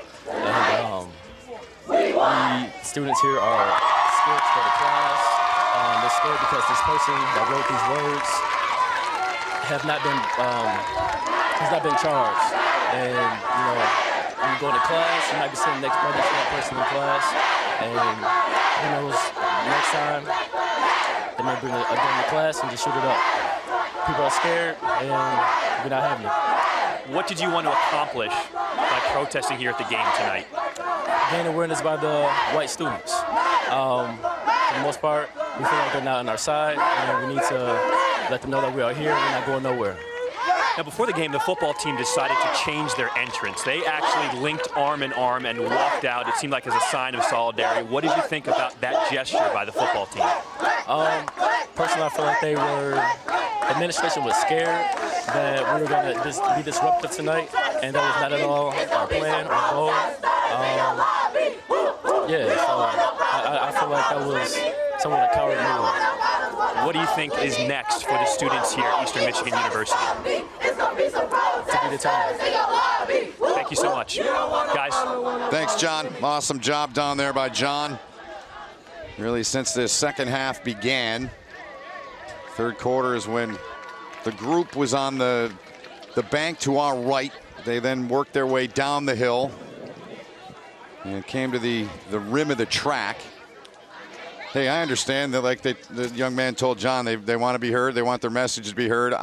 Number one, I'm thankful that this thing has been peaceful, said. That's number one for me. It has. They've kept their cool and kept their calm. And you have to give credit to authorities on campus and everyone involved, because when they're standing on the side of a hill and kind of seems like they're inching down, could have gone either way. You know what I mean? But everyone stayed calm and really talked it out and said, listen, after the game, you can come down. Right.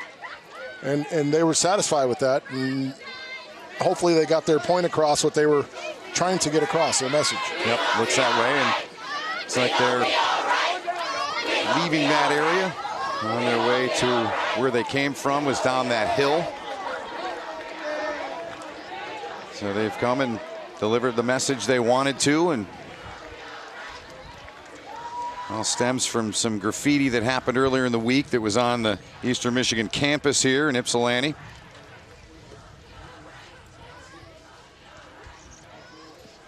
So as for the football game, Eastern Michigan wins it by 3, 27-24. They're 3-1 for the first time in 21 years, since 1995. So a tip of the cap to them.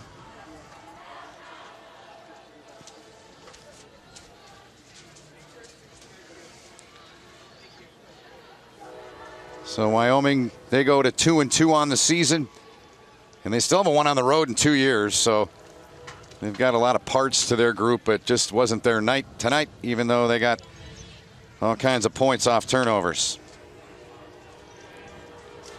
That'll do it here from Ypsilanti, Michigan. For Sed Bonner, John Schriffen, all of our crew here at CBS Sports Network. My name is Ben Holden. Hope you enjoyed the broadcast. It's been our pleasure to bring it to you. This has been a presentation of CBS Sports Network, the 24-hour home of CBS Sports. We say good night, and we now send you back to Brent Stover and the guys in New York with Inside College Football presented by Go RVing.